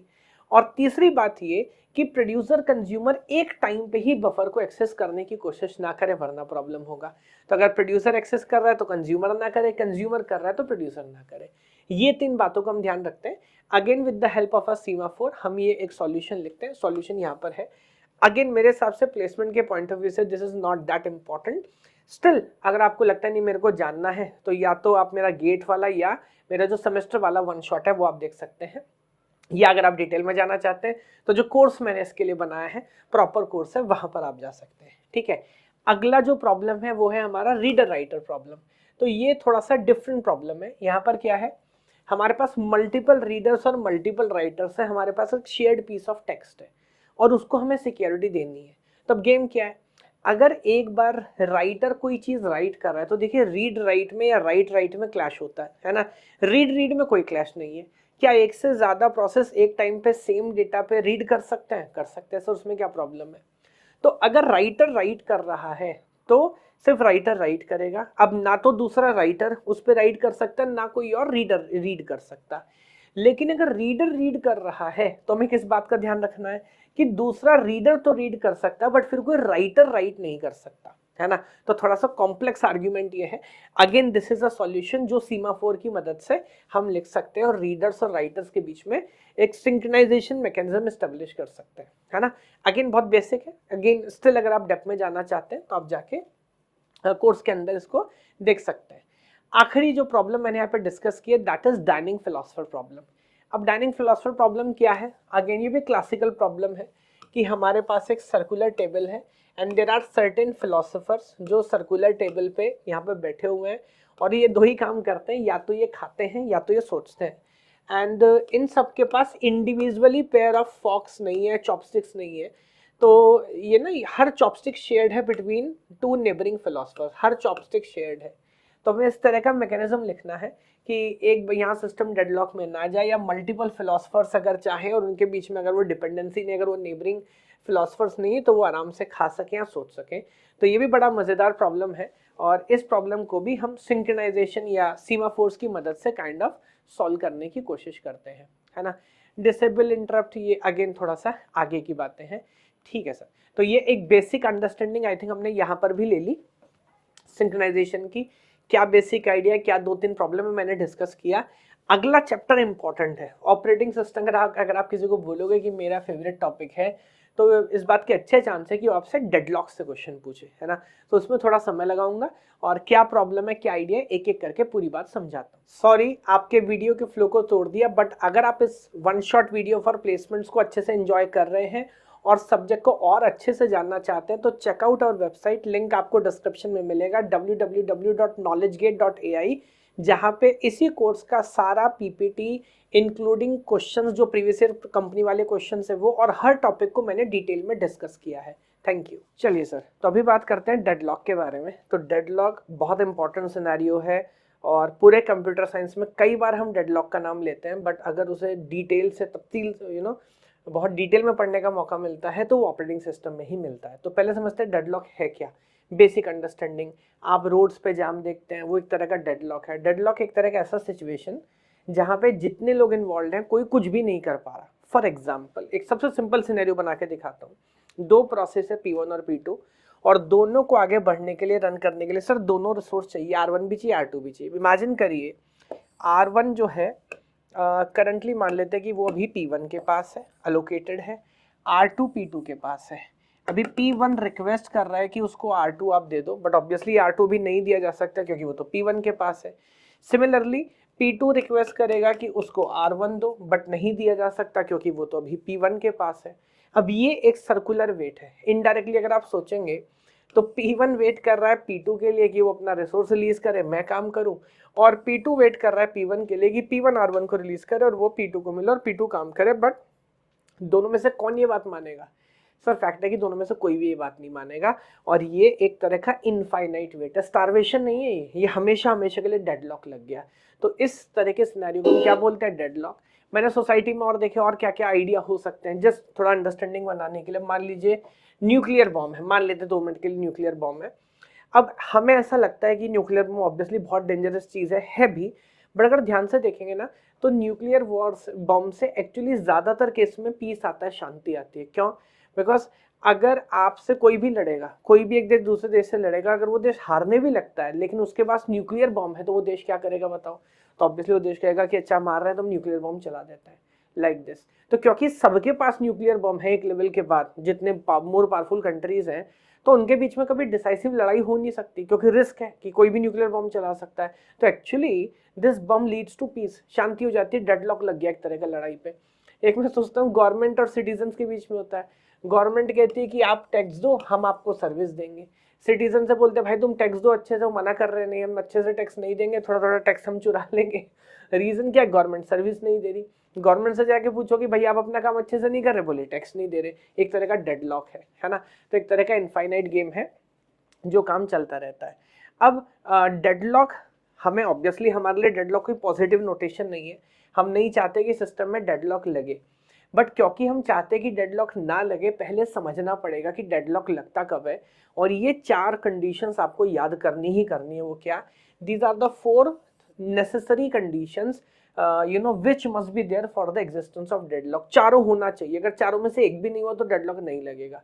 तो पहले हम ये समझ लेते हैं कि डेडलॉक क्यों लगता है, फिर हम इनको हटाने की कोशिश करेंगे। पहला आइडिया म्यूचुअल एक्सक्लूजन। इसका मतलब आपके पास कम से कम एक सोर्स ऐसा हो, एक रिसोर्स ऐसा हो जो म्यूचुअली एक्सक्लूसिव फैशन में यूज होता हो। उदाहरण के लिए मान लीजिए प्रिंटर है, क्या एक बार में सच में 2 लोग प्रिंटर पे प्रिंट कर सकते हैं? क्या नहीं कर सकते सर। फिजिकल डिवाइस है, उसका अपना नेचर है, तो एक बार में एक ही प्रोसेस फॉर एग्जांपल प्रिंट कर सकती है। इसके लिए डेडलॉक लग सकता है। एक ऐसी लड़ाई तो हो, एक ऐसे रिसोर्स तो हो जिसके लिए लड़ाई हो। अब फॉर एग्जांपल रेडियो है, या मान लीजिए कोई शेयर्ड पीस ऑफ टेक्स्ट है, उसे रीड करना है। आप भी कर सकते हो, मैं भी कर सकता हूँ, कोई और प्रोसेस भी कर सकती है। क्या इसके लिए कभी क्लैश होगा? ऑब्वियसली क्लैश नहीं होगा। मेरी बात समझ रहे हैं? तो क्लैश होने के लिए, लड़ाई होने के लिए कारण होना जरूरी है। तो कम से कम एक रिसोर्स ऐसा हो जो कि म्यूचुअल एक्सक्लूसिव फैशन में यूज होता हो। Next is hold and wait. Hold and wait का क्या मतलब है? देखिए यहाँ पे प्रोसेस का नेचर है। नेचर क्या है? अगर इन भाई साहब को खाना खाने के लिए फॉर एग्जांपल दोनों चीज चाहिए, प्लेट भी चाहिए, स्पून भी चाहिए, और अभी प्लेट अवेलेबल है, तो ये क्या करेंगे? एक तरीका होता है कि नहीं नहीं, क्योंकि अभी स्पून अवेलेबल नहीं है, मैं प्लेट भी नहीं उठा रहा, है ना, और जब दोनों होंगी तब आप मेरे को बताना। बट ऐसा करोगे तो हो सकता है बाद में प्लेट भी ना मिले। तो यूजुअली हम क्या करेंगे? जो रिसोर्स मिल रहा है उसको होल्ड करके रख लेंगे, फिर दूसरे रिसोर्स के लिए वेट करेंगे। और यूजुअली हर प्रोसेस का यही नेचर होता है। तो अगर हर कोई ऐसा सोचता है तो डेडलॉक लगे। अगर लोग समझदार हो जाए कि नहीं नहीं सर, जब तक दोनों नहीं मिलेंगे हम होल्ड नहीं करेंगे, तो डेडलॉक नहीं लगेगा। तो hold and wait is also an important scenario, है ना, जो हमको समझना है। Next idea is no preemption. What is no preemption? अब वैसे ये 2 रेसलर है ना, लड़ाई कर रहे हैं। ऑब्वियसली आप सोच सकते हो कि शायद कौन जीतेगा। क्या ये एक फेयर लड़ाई है? शायद नहीं है, बिकॉज ऑब्वियसली वेट का बहुत हैवी डिफरेंस है। तो नो प्रीएम्पशन में हम क्या कहते हैं? क्या कोई भी प्रोसेस किसी दूसरे प्रोसेस की रिसोर्स को फोर्सफुली प्रिम्प्ट कर सकता है? क्या नहीं कर सकता, है ना। अगर कोई प्रोसेस किसी दूसरे के रिसोर्स को फोर्सफुली प्रिम्प्ट कर ले, छीन ले, तो फिर लड़ाई होगी क्यों? डेडलॉक लगेगा ही नहीं। आप दोबारा समझो, अगर मैं फोर्सफुल प्रीएम्पशन अलाउ कर दूं, जो वो स्टार्टिंग वाला हमारा एग्जांपल था, लुक एट दिस, तो क्या डेडलॉक रिजॉल्व हो जाएगा? हाँ, P2 जाएगा, R1 को फोर्सफुली प्रिम्प्ट करेगा, काम करना चालू कर देगा। तो दैट इज ऑल्सो सिनेरियो। तो हम यहाँ पर समझते हैं नो प्रीएम्पशन के अंदर कि कोई भी प्रोसेस किसी दूसरे प्रोसेस के रिसोर्स को फोर्सफुली नहीं छीन सकती। And now the last idea, circular wait. अभी देखो ये बहुत कमाल का आइडिया है। Let me make a scenario. मान लीजिए P1 जो है वो भी P2 के लिए वेट कर रहा है, P2 P3 के लिए वेट कर रहा है ना। वेट कर रहा है मतलब P2 को कोई ऐसा रिसोर्स चाहिए जो शायद अभी P2 के पास है, P2 को कोई ऐसा रिसोर्स चाहिए जो अभी P3 के पास है। तो गेम चल रहा है। यहाँ पर तीनों कंडीशन जो अभी तक हमने पढ़ी है होल्ड कर रही है। कैसे? यहाँ पे अभी तक म्यूचुअल एक्सक्लूजन भी है, बिकॉज मैं वेट रिसोर्स के इसलिए कर रहा हूँ कि एक बार में एक ही इस्तेमाल कर सके। यहाँ पे नो प्रीएम्पशन भी है, वरना अभी तक मैं छीन चुका होता है। यहाँ पर होल्ड एंड वेट भी है, हो सकता है इन तीनों ने कुछ कुछ रिसोर्स होल्ड कर रखे हों, बट यहाँ डेडलॉक नहीं है। क्यों? P3 किसी के लिए वेट नहीं कर रहा, तो कभी ना कभी P3 एग्जीक्यूट करेगा, बाद में रिसोर्स को रिलीज करेगा, वो P2 को मिलेगा, फिर P2 रन करेगा, वो रिलीज करेगा, वो P1 को मिलेगा, कहानी कंप्लीट हो जाएगी। बट अगर अब मैं इस वेट को सर्कुलर कर दूं, अब आप देखो, अब P3 भी जो है वो P1 के लिए वेट कर रहा है, और अभी ये पूरा वेट जो है सर्कुलर हो गया। अब ये डेडलॉक कभी रिजॉल्व नहीं होगा। तो चारों कंडीशन है ना, आपको ध्यान से समझनी है। Again I will start with mutual exclusion, then hold and wait, no preemption, circular wait. चारों कंडीशन अगर एक साथ होंगी तो डेडलॉक लगेगा। आगे बढ़ते हैं, अब समझ लेते हैं। मैं यहीं पे थोड़ा थोड़ा आइडिया से आपको समझाने की कोशिश करता हूँ कि 4 मैकेनिज्म क्या है। 2-2 मिनट दोनों पे, 3 चारों पे बात कर लेता हूँ, डेडलॉक ना लगे। पहला अप्रोच है प्रिवेंशन अप्रोच। और वैसे तो मेरे को ऐसा लगता है ये बात ना सिर्फ डेडलॉक के बारे में नहीं है, इन जनरल भी ये बात होल्ड करती है कि चीज़ों को कैसे मैनेज किया जाना चाहिए। तो पहला अप्रोच है प्रिवेंशन। अब प्रिवेंशन का क्या मतलब है? प्रिवेंशन का मतलब है क्यों ना ऐसा सिनेरियो बनाया जाए कि डेडलॉक लगने की पॉसिबिलिटी ना हो। होता ना prevention is better than cure. तो क्यों ना हम प्रॉब्लम होने से पहले उसको रिजॉल्व कर दें। अब यहाँ पर जो 4 नेसेसरी कंडीशन मैंने आपसे डिस्कस की वो काम आती है। म्यूचुअल एक्सक्लूजन को ऑब्वियसली आप नहीं कर सकते क्योंकि वो तो डिवाइस का फिजिकल नेचर है, लेकिन hold and wait, no preemption or circular wait, I am not going into detail, but हाँ हम कुछ ऐसा सिस्टम बना सकते हैं कि तीनों में से कोई ना कोई एक कंडीशन ना होल्ड करे। कंडीशन नहीं होल्ड करेगी तो डेडलॉक होल्ड नहीं कर पाएगा, क्योंकि डेडलॉक के लिए चारों कंडीशन एक साथ होल्ड करनी चाहिए। तो ये जो आइडिया से बोलते हैं प्रिवेंशन अप्रोच, एक अप्रोच हो सकता है डेडलॉक को मैनेज करने का। अगला आइडिया है अवॉइडेंस। अवॉइडेंस में हम यहाँ पर एक एल्गोरिथम पढ़ते हैं जिसे बोलते हैं बैंकर्स एल्गोरिथम। तो अवॉइडेंस क्या करता है?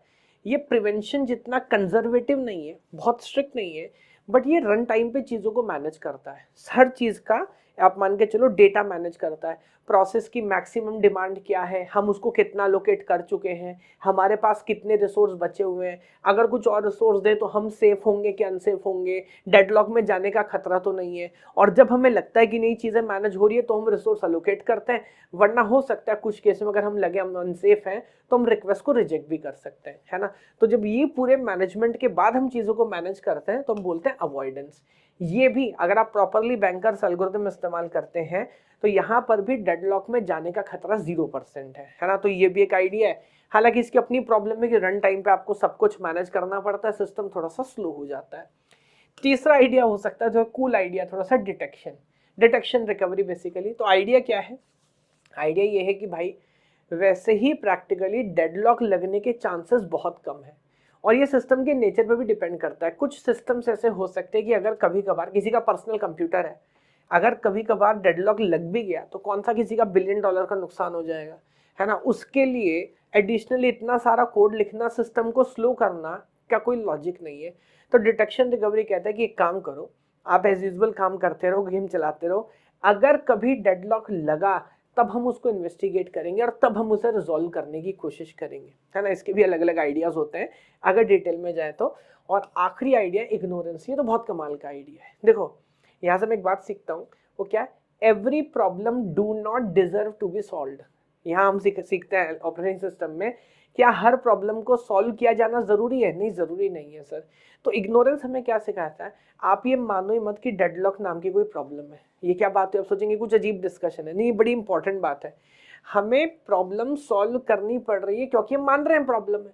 अगर हम 2 मिनट के लिए माने ही ना प्रॉब्लम है, अगर डेडलॉक कोई प्रॉब्लम ही नहीं है, तो क्या उसके लिए सॉल्यूशन लिखना पड़ेगा? नहीं लिखना पड़ेगा। और आर्ग्यूमेंट क्या है फिर? वही बात, ये यूनिवर्सली अप्लाई नहीं करना, but in most of the time in personal computer, या स्टूडेंट्स हैं या बच्चे हैं या कोई ऐसा सिस्टम जो कोई बहुत इंपॉर्टेंट टास्क नहीं कर रहा, वहां पर अगर कभी कभार साल 2 साल में एक बार सिस्टम डेडलॉक पे चला गया तो ठीक है ना, जाने तो कोई बात नहीं, है ना। हम इंडियंस तो वैसे भी कैसे रिजॉल्व करेंगे? आप अभी तो पहले तो लैपटॉप में हम बैटरी, जब कॉलेज में पढ़ा करते थे बैटरी डिटैचेबल आती थी, बैटरी निकाल दिया बंद, पहले तो पावर बटन ऑफ से ऑफ करने की कोशिश करेंगे, अगर उससे ऑफ हो गया तो अच्छा है, अगर उससे भी नहीं ऑफ हुआ तो बैटरी निकाल दिया, उससे भी नहीं ऑफ हुआ तो पावर हटा दी, बात खत्म। कैसे ना रीबूट करेंगे तो खुद ही रिजॉल्व हो जाएगा। So that can be an idea. तो डिफरेंट अप्रोच हो सकती है, बट आई थिंक एक फंडामेंटल आइडिया डेडलॉक मैकेनिज्म का, बैंकर्स का, प्रिवेंशन का थॉट प्रोसेस आपको क्लियर हुआ होगा, है ना।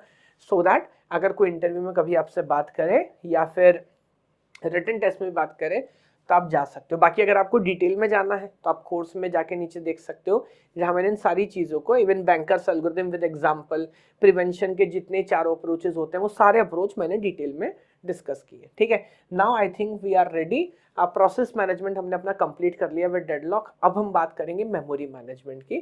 So next chapter will be memory management. तो चलिए अभी बात करते हैं मेमोरी मैनेजमेंट की। सबसे पहले जो गेम स्टार्ट होता है वो आता है मेमोरी हायरार्की का। वो क्या चीज़ है? देखो इन जनरल कोई भी कंप्यूटर क्या कर सकता है क्या नहीं कर सकता है, ये आइडिया 2 चीज़ों पे डिपेंड करता है, उसका सीपीयू और उसका मेमोरी, है ना। तो मेमोरी इज इंपॉर्टेंट पार्ट, आमतौर पे थोड़ा सा ओवरलुक्ड रहता है, हम उसकी इतनी वैल्यू नहीं करते। अगर किसी सिस्टम के पास अच्छी मेमोरी है, 3 चीज़ें मुझे उससे चाहिए। पहला, कैपेसिटी ज़्यादा हो, obviously everybody wants a device with large memory. Then per unit cost कम हो। तो ऐसा नहीं साइज बढ़ने से कॉस्ट बढ़ रहा है, कॉस्ट ना बढ़े, और सबसे इंपॉर्टेंट है ना टाइम कम लगे। यूजुअली प्रॉब्लम क्या है कि जैसे जैसे मेमोरी का साइज बढ़ता है वो स्लो होती जाती है, साइज ज़्यादा चाहिए बट टाइम कम चाहिए। अब ये कैसे होगा? तो ये होगा सर मेमोरी हायरार्की से। हायरार्की का मतलब क्या है? हम कोई एक टाइप की मेमोरी नहीं यूज़ करते, हम सबका कॉम्बिनेशन यूज़ करते हैं। तो start with we have registers pyramid के सबसे ऊपर, then we have cache memory, then we have main memory, then we have secondary memory और मैग्नेटिक डिस्क। इसको आप ऐसे समझिए, तीनों पॉइंट्स बता रहा हूँ। जैसे जैसे आप ऑब्वियसली ऊपर से नीचे आ रहे हैं, आपका कैपेसिटी बढ़ रहा है क्योंकि पिरामिड का ट्राइंगल का साइज भी बढ़ रहा है। जैसे जैसे आप नीचे आ रहे हैं आपकी कॉस्ट भी कम हो रही है, बिकॉज ऑब्वियसली जब आप स्केल में मेमोरी लेंगे तो मेमोरी जितना बड़ी होगी वो उतनी सस्ती होगी, है ना। But last point is like access time. जैसे जैसे नीचे जाएंगे एक्सेस टाइम भी ज़्यादा होगा। तो टाइम के कॉन्टेक्स्ट में देखेंगे तो रजिस्टर्स बढ़िया है। तो हम क्या करते हैं, हम सबका कॉम्बिनेशन यूज़ करते हैं। जो डेटा बहुत इंपॉर्टेंट है, बार बार इस्तेमाल हो रहा है, उसे रजिस्टर में या कैश में रखने की कोशिश करते हैं। जो थोड़ा नॉर्मल इंपॉर्टेंट है that is in main memory, और इसको मैं बैकअप स्टोर की तरह यूज करते हैं। तो इस सारे कॉम्बिनेशन से क्या होता है, यूजुअली हमें रिस्पॉन्स जल्दी मिल जाता है क्योंकि ज्यादातर इंपॉर्टेंट डेटा कैश या मेन मेमोरी में है, और कभी कभार सेकेंडरी तक जाना पड़ता है, बट उसकी कैपेसिटी इतनी बड़ी है कि वो हमें एक बड़ा बैकअप स्टोर की तरह हेल्प करता है। तो जब हम इन सबको एक साथ इस्तेमाल करते हैं तो हमारा गोल अकम्प्लिश होने लगता है। इसको मैं ऐसे एग्जाम्पल से बताता हूँ कि भाई ट्रांसपोर्टेशन के लिए कौन सा मैकेनिज्म अच्छा है या लॉ एंड ऑर्डर के लिए कौन सा मैकेनिज्म अच्छा है। तो सर मैकेनिज्म तो सारे अच्छे हैं, बट कोई एक अल्टीमेट सॉल्यूशन नहीं हो सकता ना, it depends on the scenario. भाई पड़ोस की गली तक जाना है तो may be cycle is better, और अगर यूएस यूके जाना है तो फिर आपको एयरक्राफ्ट चाहिए, लाइक दिस, है ना। तो ये एक इंपॉर्टेंट आइडिया है। एक बार देखिएगा अरेंजमेंट क्या होता है। सीपीयू के अंदर ही रजिस्टर्स है, वो तो वहीं से एक्सेस कर लेगा। सीपीयू जब भी कोई चीज सर्च करेगा, ढूंढेगा, सबसे पहले वो आता है कैश के पास, सीपीयू डायरेक्ट एक्सेस करता है। अगर कैश में कोई चीज नहीं मिलती तो वो जाएगा सेकेंडरी में। अच्छा मैंने जितने नाम थे ना सब लिख लिए, main memory, physical memory, RAM या प्राइमरी मेमोरी, अलग अलग नाम जिन समय से बुलाते हैं। अगर कैश में नहीं मिलता तो उधर जाता है, एंड वर्स्ट के सिनेरियो अगर उधर भी नहीं मिलता तो देखो सीपीयू डायरेक्ट इधर नहीं जाता, हम सेकेंडरी मेमोरी या लॉजिकल मेमोरी या वर्चुअल मेमोरी या ऑक्सिलरी मेमोरी सर्च करते हैं और डेटा को इधर लोड करते हैं। तो that is the entire idea जिस तरह से हम काम करते हैं। ये वही एग्जांपल में समझाता हूँ। अच्छा अब एक इंपॉर्टेंट बात ये है, लोकेलिटी ऑफ रेफरेंस बड़ी इंपॉर्टेंट बात है समझने के लिए। आमतौर पे जैसे मान लीजिए सेकेंडरी मेमोरी हो सकता है आपके सिस्टम में आजकल नॉर्मली लेट मी से 512 गीगाबाइट है, रैम या मेन मेमोरी आमतौर पे 8 GB होता है। तो इनमें काफ़ी डिफरेंस है, GB this is 8 and I think that will be 64। तो सेकेंडरी मेमोरी मेन मेमोरी से, या उल्टा सोचते हैं, मेन मेमोरी 64 टाइम छोटा है, कैश जाएंगे तो हो सकता है वो मेन से 64 टाइम छोटा हो। तो इतने छोटे सिस्टम से कैसे चीज़ें मैनेज हो जाती हैं? तो मैं बोलता हूँ वही लोकेलिटी ऑफ रेफरेंस वाली बात है। जैसे शोरूम में बहुत लिमिटेड कार होती है, अगर आप किसी कंपनी के गोडाउन में जाएंगे जो आप ही के शहर में होगा वो थोड़ी ज़्यादा आपको मिल जाएंगी, और फैक्ट्री में जाएंगे तो हो सकता है वहाँ तो हज़ारों लाखों गाड़ियाँ हो सकती हैं। तो आर्ग्यूमेंट ये है, लोकेलिटी ऑफ रेफरेंस ये कहता है कि जैसे जैसे चीज़ें यूज़ होती जाती हैं हमें आइडिया होता जाता है कि कौन सा डेटा इंपॉर्टेंट है, कौन सा डेटा भी करंटली यूज में है, और जो यूज में उसे पहले से मेन मेमोरी या कैश में रखने की कोशिश करते हैं। टेम्पोरल लोकेलिटी हो सकती है, क्योंकि कोई डेटा भी टाइम बार बार यूज हो रहा है इसका मतलब इंपॉर्टेंट है।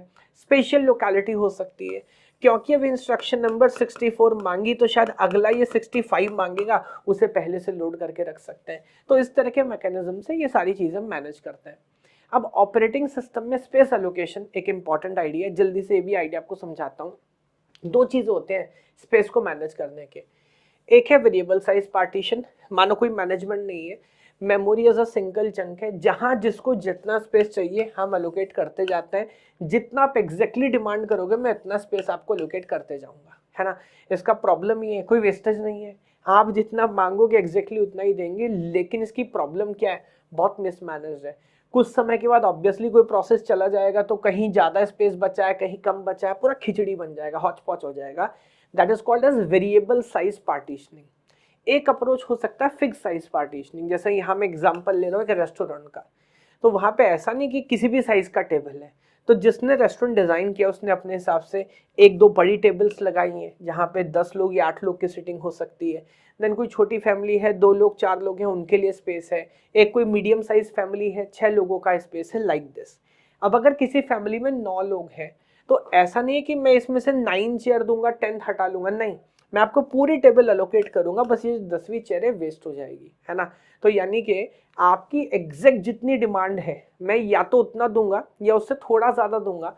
तो फिक्स साइज पार्टीशनिंग में थोड़ा वेस्टेज हो सकता है, बट एडवांटेज ये इसको मैनेज करना बहुत आसान है, बार बार हॉच पॉच खिचड़ी नहीं मचती। तो दो अप्रोचेस मैंने आपको बताए, वेरिएबल साइज पार्टीशनिंग और फिक्स साइज पार्टीशनिंग। अगली बात जिस पे एक छोटा सा डिस्कशन करना जरूरी है वो है एलोकेशन पॉलिसी, और ये पॉलिसी दोनों जगह एप्लीकेबल है, चाहे हम वेरिएबल साइज पार्टीशनिंग लें या फिक्स साइज पार्टीशनिंग लें। एक अप्रोच होता है फर्स्ट फिट पॉलिसी। ये क्या कहता है, बहुत सिंपल आइडिया है कि जब भी किसी प्रोसेस को स्पेस का रिक्वायरमेंट होगा हम स्टार्टिंग से सर्च करना स्टार्ट करेंगे, और जहां भी हमें उतना स्पेस मिल जाएगा जितना प्रोसेस डिमांड कर रहा है उतना एग्जैक्टली ऑब्वियसली उससे थोड़ा सा ज्यादा फिक्स साइज पार्टीशन में हम उसको लोकेट कर देंगे, बात खत्म। और हर बार स्टार्टिंग से ही सर्च करना स्टार्ट करेंगे। That is one idea. एक थोड़ा जब दिमाग हम लगाते हो सकता है बेस्ट फिट पॉलिसी। ये क्या कहता है, नहीं, हम ऐसा नहीं कि कोई भी स्पेस अलोकेट करेंगे, हम पूरा मेमोरी सर्च करेंगे ऑब्वियसली, और पूरा मेमोरी सर्च करने के बाद वो स्पेस जो कि सबसे छोटा हो बट आपके रिक्वायरमेंट सेटिस्फाई कर रहा हो हम उसको अलोकेट करेंगे। That is known as best fit policy. एक अप्रोच एकदम उल्टा है, known as worst fit. Known as worst fit कि जैसे नाम से समझ आता है, मैं पूरा मेमोरी सर्च करूंगा और वहां पे जो सबसे बड़ा अवेलेबल स्पेस होगा मैं वो आपको लोकेट करूंगा। अब ये कॉमन सेंस बात है कि what sense does it make, actually it makes sense. Why, देखो specially in variable size partition. Variable size partition में क्या है, अगर मैं वर्स्ट फिट पॉलिसी चूज करूं तो एक बहुत बड़ा सा चंक है उसमें से मैंने छोटा सा स्पेस निकाल के दे दिया, लेकिन जो बचा हुआ स्पेस है वो रीयूज हो सकता है, और इवन उसके रीयूज होने की पॉसिबिलिटी ज्यादा है, प्रोबेबिलिटी ज्यादा है, क्योंकि वो बड़ा स्पेस है। सोचो आप, बेस्ट फिट में क्या होगा, आपने कोई छोटा स्पेस पिक किया, उसमें से जो स्पेस रिक्वायरमेंट है वो आपने दे दिया, और जो बचेगा वो छोटा सा फ्रेगमेंट बचेगा, और वो फ्रेगमेंट दोबारा इस्तेमाल हो सके उसके चांसेस ज्यादा नहीं है, तो खराब काम करता है बेस्ट फिट पॉलिसी, है ना। तो worst fit policy variable size partitioning में अच्छा काम करता है और फिक्स साइज पार्टीशनिंग में सच में वर्स्ट काम करता है। While best fit policy variable size partitioning में खराब काम करता है क्योंकि छोटे छोटे फ्रेगमेंट्स बना देता है, लेकिन फिक्स साइज पार्टीशनिंग में बहुत अच्छा काम करता है ना।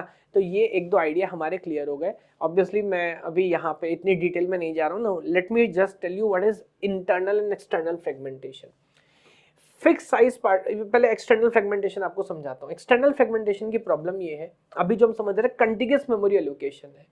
अब मान लीजिए एक सिंगल फैमिली है, मान के लीजिए है ही एक सिंगल फैमिली है।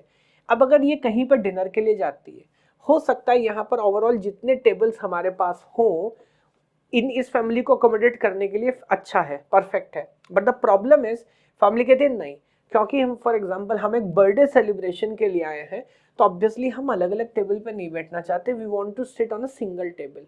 तो व्हाट इज एक्सटर्नल फ्रेगमेंटेशन, जितना स्पेस आपको चाहिए उतना स्पेस मेरे पास है, बट क्योंकि वो कंटिन्यूस नहीं है, वो सिंगल पार्टीशन में नहीं है, तो मैं आपको स्पेस एलोकेट नहीं करा पा रहा। This problem is known as external fragmentation, it's a very serious problem.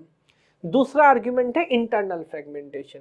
ये होता है फिक्स साइज पार्टीशन में, जब जैसे मैंने टेबल का एग्जांपल दिया था, अगर एक फैमिली आती है जिसमें 9 लोग हैं, है ना, और टेबल मैंने ऑब्वियसली मेरे 10 वाली एलोकेट करनी पड़ेगी, तो जो 10th चेयर है क्या इसका कोई यूज है, नहीं, इसका कोई यूज नहीं है, सिस्टम ने तो अपने हिसाब से एलोकेट कर ली, बट फैक्ट है कि ये स्पेस हमारा वेस्ट हो गया। This wastage is known as internal fragmentation. Why you called it internal, because it is internal to allocation. System ने तो एलोकेट कर दिया सर आपको, अब आप ये से इंटरनली वेस्ट कर रहे हैं। तो ये कुछ इंपॉर्टेंट डेफिनेशन है जो प्लेसमेंट पॉइंट ऑफ व्यू से मेरे ख्याल से आपको पता होनी चाहिए। जल्दी से एक छोटी सी बात, जितना लिमिटेड टाइम में हो सकता है पेजिंग की और कर देता हूँ। एक्सटर्नल फ्रेगमेंटेशन एक बड़ी प्रॉब्लम है जिसमें बहुत स्पेस वेस्ट होता है, और क्यों हो रहा है, कंटिन्यूअस की वजह से। प्रोसेस कह रहा है मेरे को एक साथ रहना है, तो नॉन कंटिन्यूअस एलोकेशन इस प्रॉब्लम को रिजॉल्व करता है, और उसका जो सबसे कॉमन स्कीम है that is known as paging. Paging क्या करता है, चाहे वो सेकेंडरी मेमोरी हो चाहे वो मेन मेमोरी हो, उसको इक्वल साइज पार्टीशंस में डिवाइड कर देता है। यहाँ पर सेकेंडरी मेमोरी में इक्वल साइज पार्टीशन को हम बोलते हैं पेज, और मेन मेमोरी के इक्वल साइज पार्टीशन को हम बोलते हैं फ्रेम। अब जब सीपीयू एड्रेस जनरेट करता है तो वो इंस्ट्रक्शन नंबर डायरेक्ट नहीं बोलता, वो बोलता है फॉर एग्जांपल मेरे को पेज नंबर 7 का, लेट मी से पेज नंबर 7 का इंस्ट्रक्शन नंबर 23 चाहिए। और क्योंकि अब मैंने पेजेस में डिवाइड कर दिया तो इट्स नॉन कंटिन्यूअस, जहां जिस पेज को रखने की जगह मिलती है मेन मेमोरी में हम उधर ही रख लेते हैं। इवन पूरा डेटा भी लोड करने की जरूरत नहीं, तो पार्शियल लोडिंग भी अलाउड है, पूरा प्रोसेस लोड मत करिए, जितना चाहिए उतना करिए। आगे इस पर बात करेंगे वर्चुअल मेमोरी में। और दूसरी इंपॉर्टेंट बात मैं क्या बोल रहा हूँ कि नॉन कंटिन्यूअस कर सकते हैं।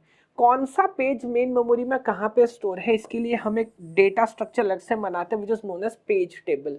तो जब भी एड्रेस जनरेट होगा आप जाएंगे और ढूंढेंगे पेज नंबर 17 फिलहाल कहाँ है, वहां पर आपको कॉरस्पॉन्डिंग फ्रेम नंबर मिलेगा कि आपका पेज नंबर 17 फिलहाल हमने इधर लोड करके रखा है। उस फ्रेम को जब आप इंस्ट्रक्शन नंबर से कंबाइन करेंगे, क्योंकि पेज कहीं भी हो, इंटरनल टू जो उसका इंस्ट्रक्शन नंबर है वो तो चेंज होना नहीं है, तो जैसे आप दोनों को कंबाइन करेंगे आपको फाइनल एड्रेस आपका यहाँ पर मिल जाएगा। ये आइडिया कहलाता है पेजिंग। ऑब्वियसली इसमें बहुत सारी चीजें, आई don't want go into detail, but basic understanding के लिए इतना काफी है। जो बात याद रखनी है, पेजिंग क्यों किया गया है, पेजिंग किया गया है टू रिमूव एक्सटर्नल फ्रेगमेंटेशन, उसको पूरी तरह हटा देता है। इसके अपने कुछ प्रॉब्लम्स है, इसकी वजह से सिस्टम थोड़ा स्लो होता है, बट टीएलबी वगैरह लगा के और 2-3 सॉल्यूशंस है इस्तेमाल करके इसको यूज किया जाता है। तो ये प्रैक्टिकल अप्रोच है। आज जो आपके मेरे मोबाइल फोन्स, लैपटॉप, डेस्कटॉप जो इस्तेमाल होते हैं वो नॉन कंटिन्यूअस एलोकेशन पेजिंग ही यूज कर रहे होते हैं, है ना। तो आई थिंक एक बेसिक अंडरस्टैंडिंग आपको क्लियर हो गया। अब जो अगला हमारा idea that is virtual memory, है ना। बाकी मैंने कोर्स के अंदर जो बताया उसमें थोड़ा सा और डिटेल में जाके क्वेश्चंस वगैरह सॉल्व कराए हैं, बट यहाँ क्योंकि लिमिटेड टाइम के अंदर अपने को कंप्लीट करना है। Now let me discuss about the idea of virtual memory. तो अभी बात करते हैं वर्चुअल मेमोरी की। देखो नाम से समझ आता है कि शायद कुछ ऐसा मेमोरी है जो रियल लाइफ में एग्जिस्ट नहीं करता, वर्चुअल है। वर्चुअल कुछ नहीं है, सेकेंडरी मेमोरी का ही दूसरा नाम वर्चुअल मेमोरी है। क्यों इसको वर्चुअल मेमोरी बोलते हैं समझिए। जैसे ही हम नॉन कंटिन्यूअस एलोकेशन पॉलिसी की बात करते हैं, जो लास्ट चैप्टर में हमने समझा जहाँ पेजिंग वगैरह था, तो लॉजिक क्या है, क्या अब किसी पूरी प्रोसेस को लोड करना जरूरी है क्या? नहीं, लोड करना जरूरी नहीं है सर। आप उस प्रोसेस के भी वही पेजेस लोड करिए जो फिलहाल रिक्वायर्ड है। तो इमेजिन करिए मेरे पास एक प्रोसेस, मेरे पास मेन मेमोरी है 8 गीगाबाइट की, और मान लीजिए मेरे पास एक सिंगल प्रोसेस है जो कि 16 GB की है। अभी फिलहाल जो करंट सिनेरियो था पहले कंटिन्यूअस एलोकेशन में, 16 GB की प्रोसेस एग्जीक्यूट ही नहीं हो सकती क्योंकि मेन मेमोरी 8 GB का है, कैसे करेंगे।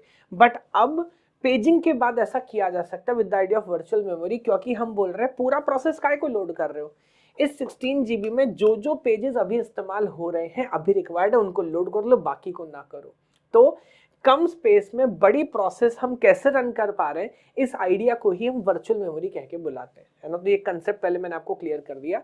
यहाँ पे जो सबसे इंपॉर्टेंट प्रॉपर्टी इसका है वो है pure demand paging. Pure demand paging है डिमांड पेजिंग जो कहता है मेन मेमोरी बहुत इंपॉर्टेंट रिसोर्स है, इसको वेस्ट नहीं करेंगे।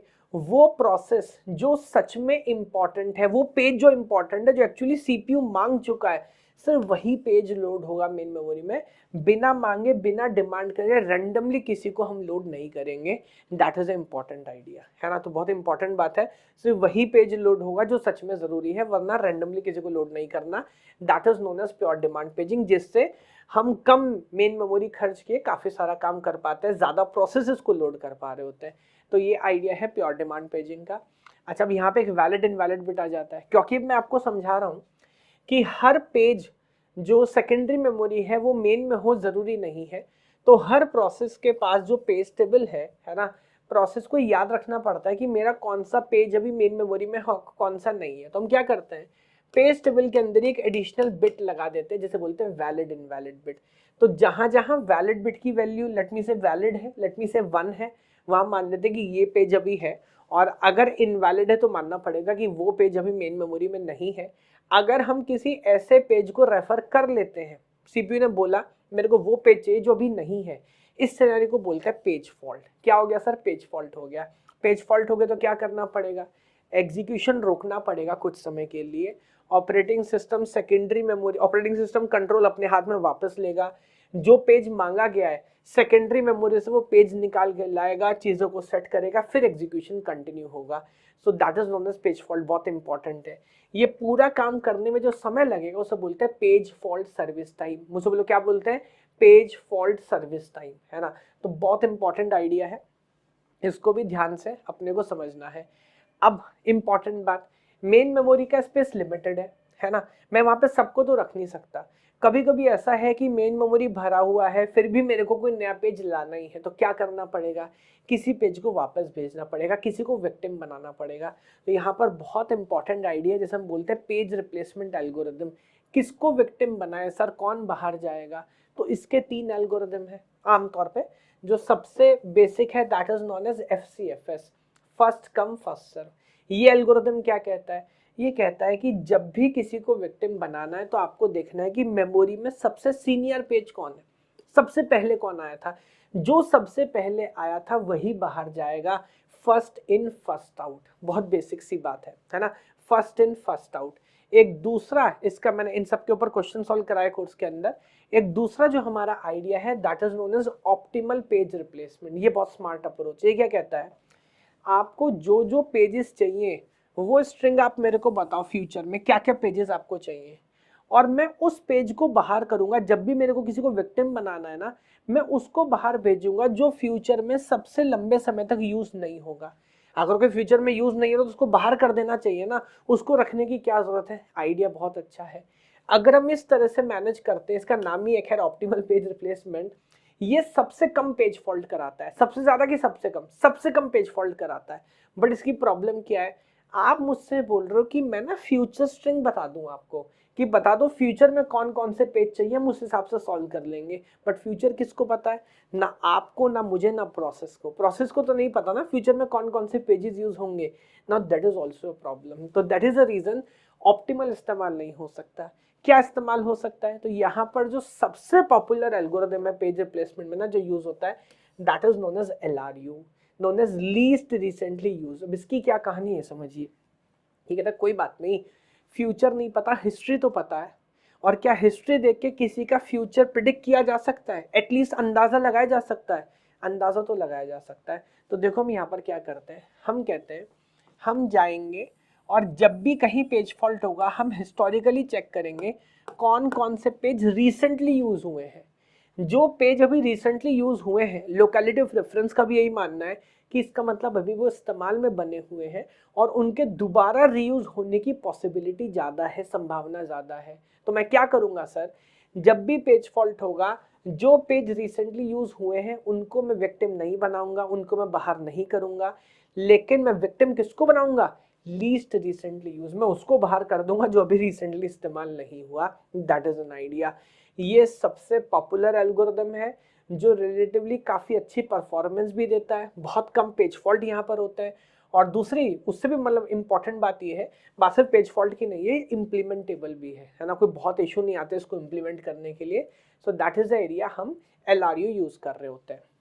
मैंने इन सब के ऊपर क्वेश्चंस कराए हैं। थ्रेशिंग की एक बेसिक बात मैं पहले कर चुका हूँ, that is not that important.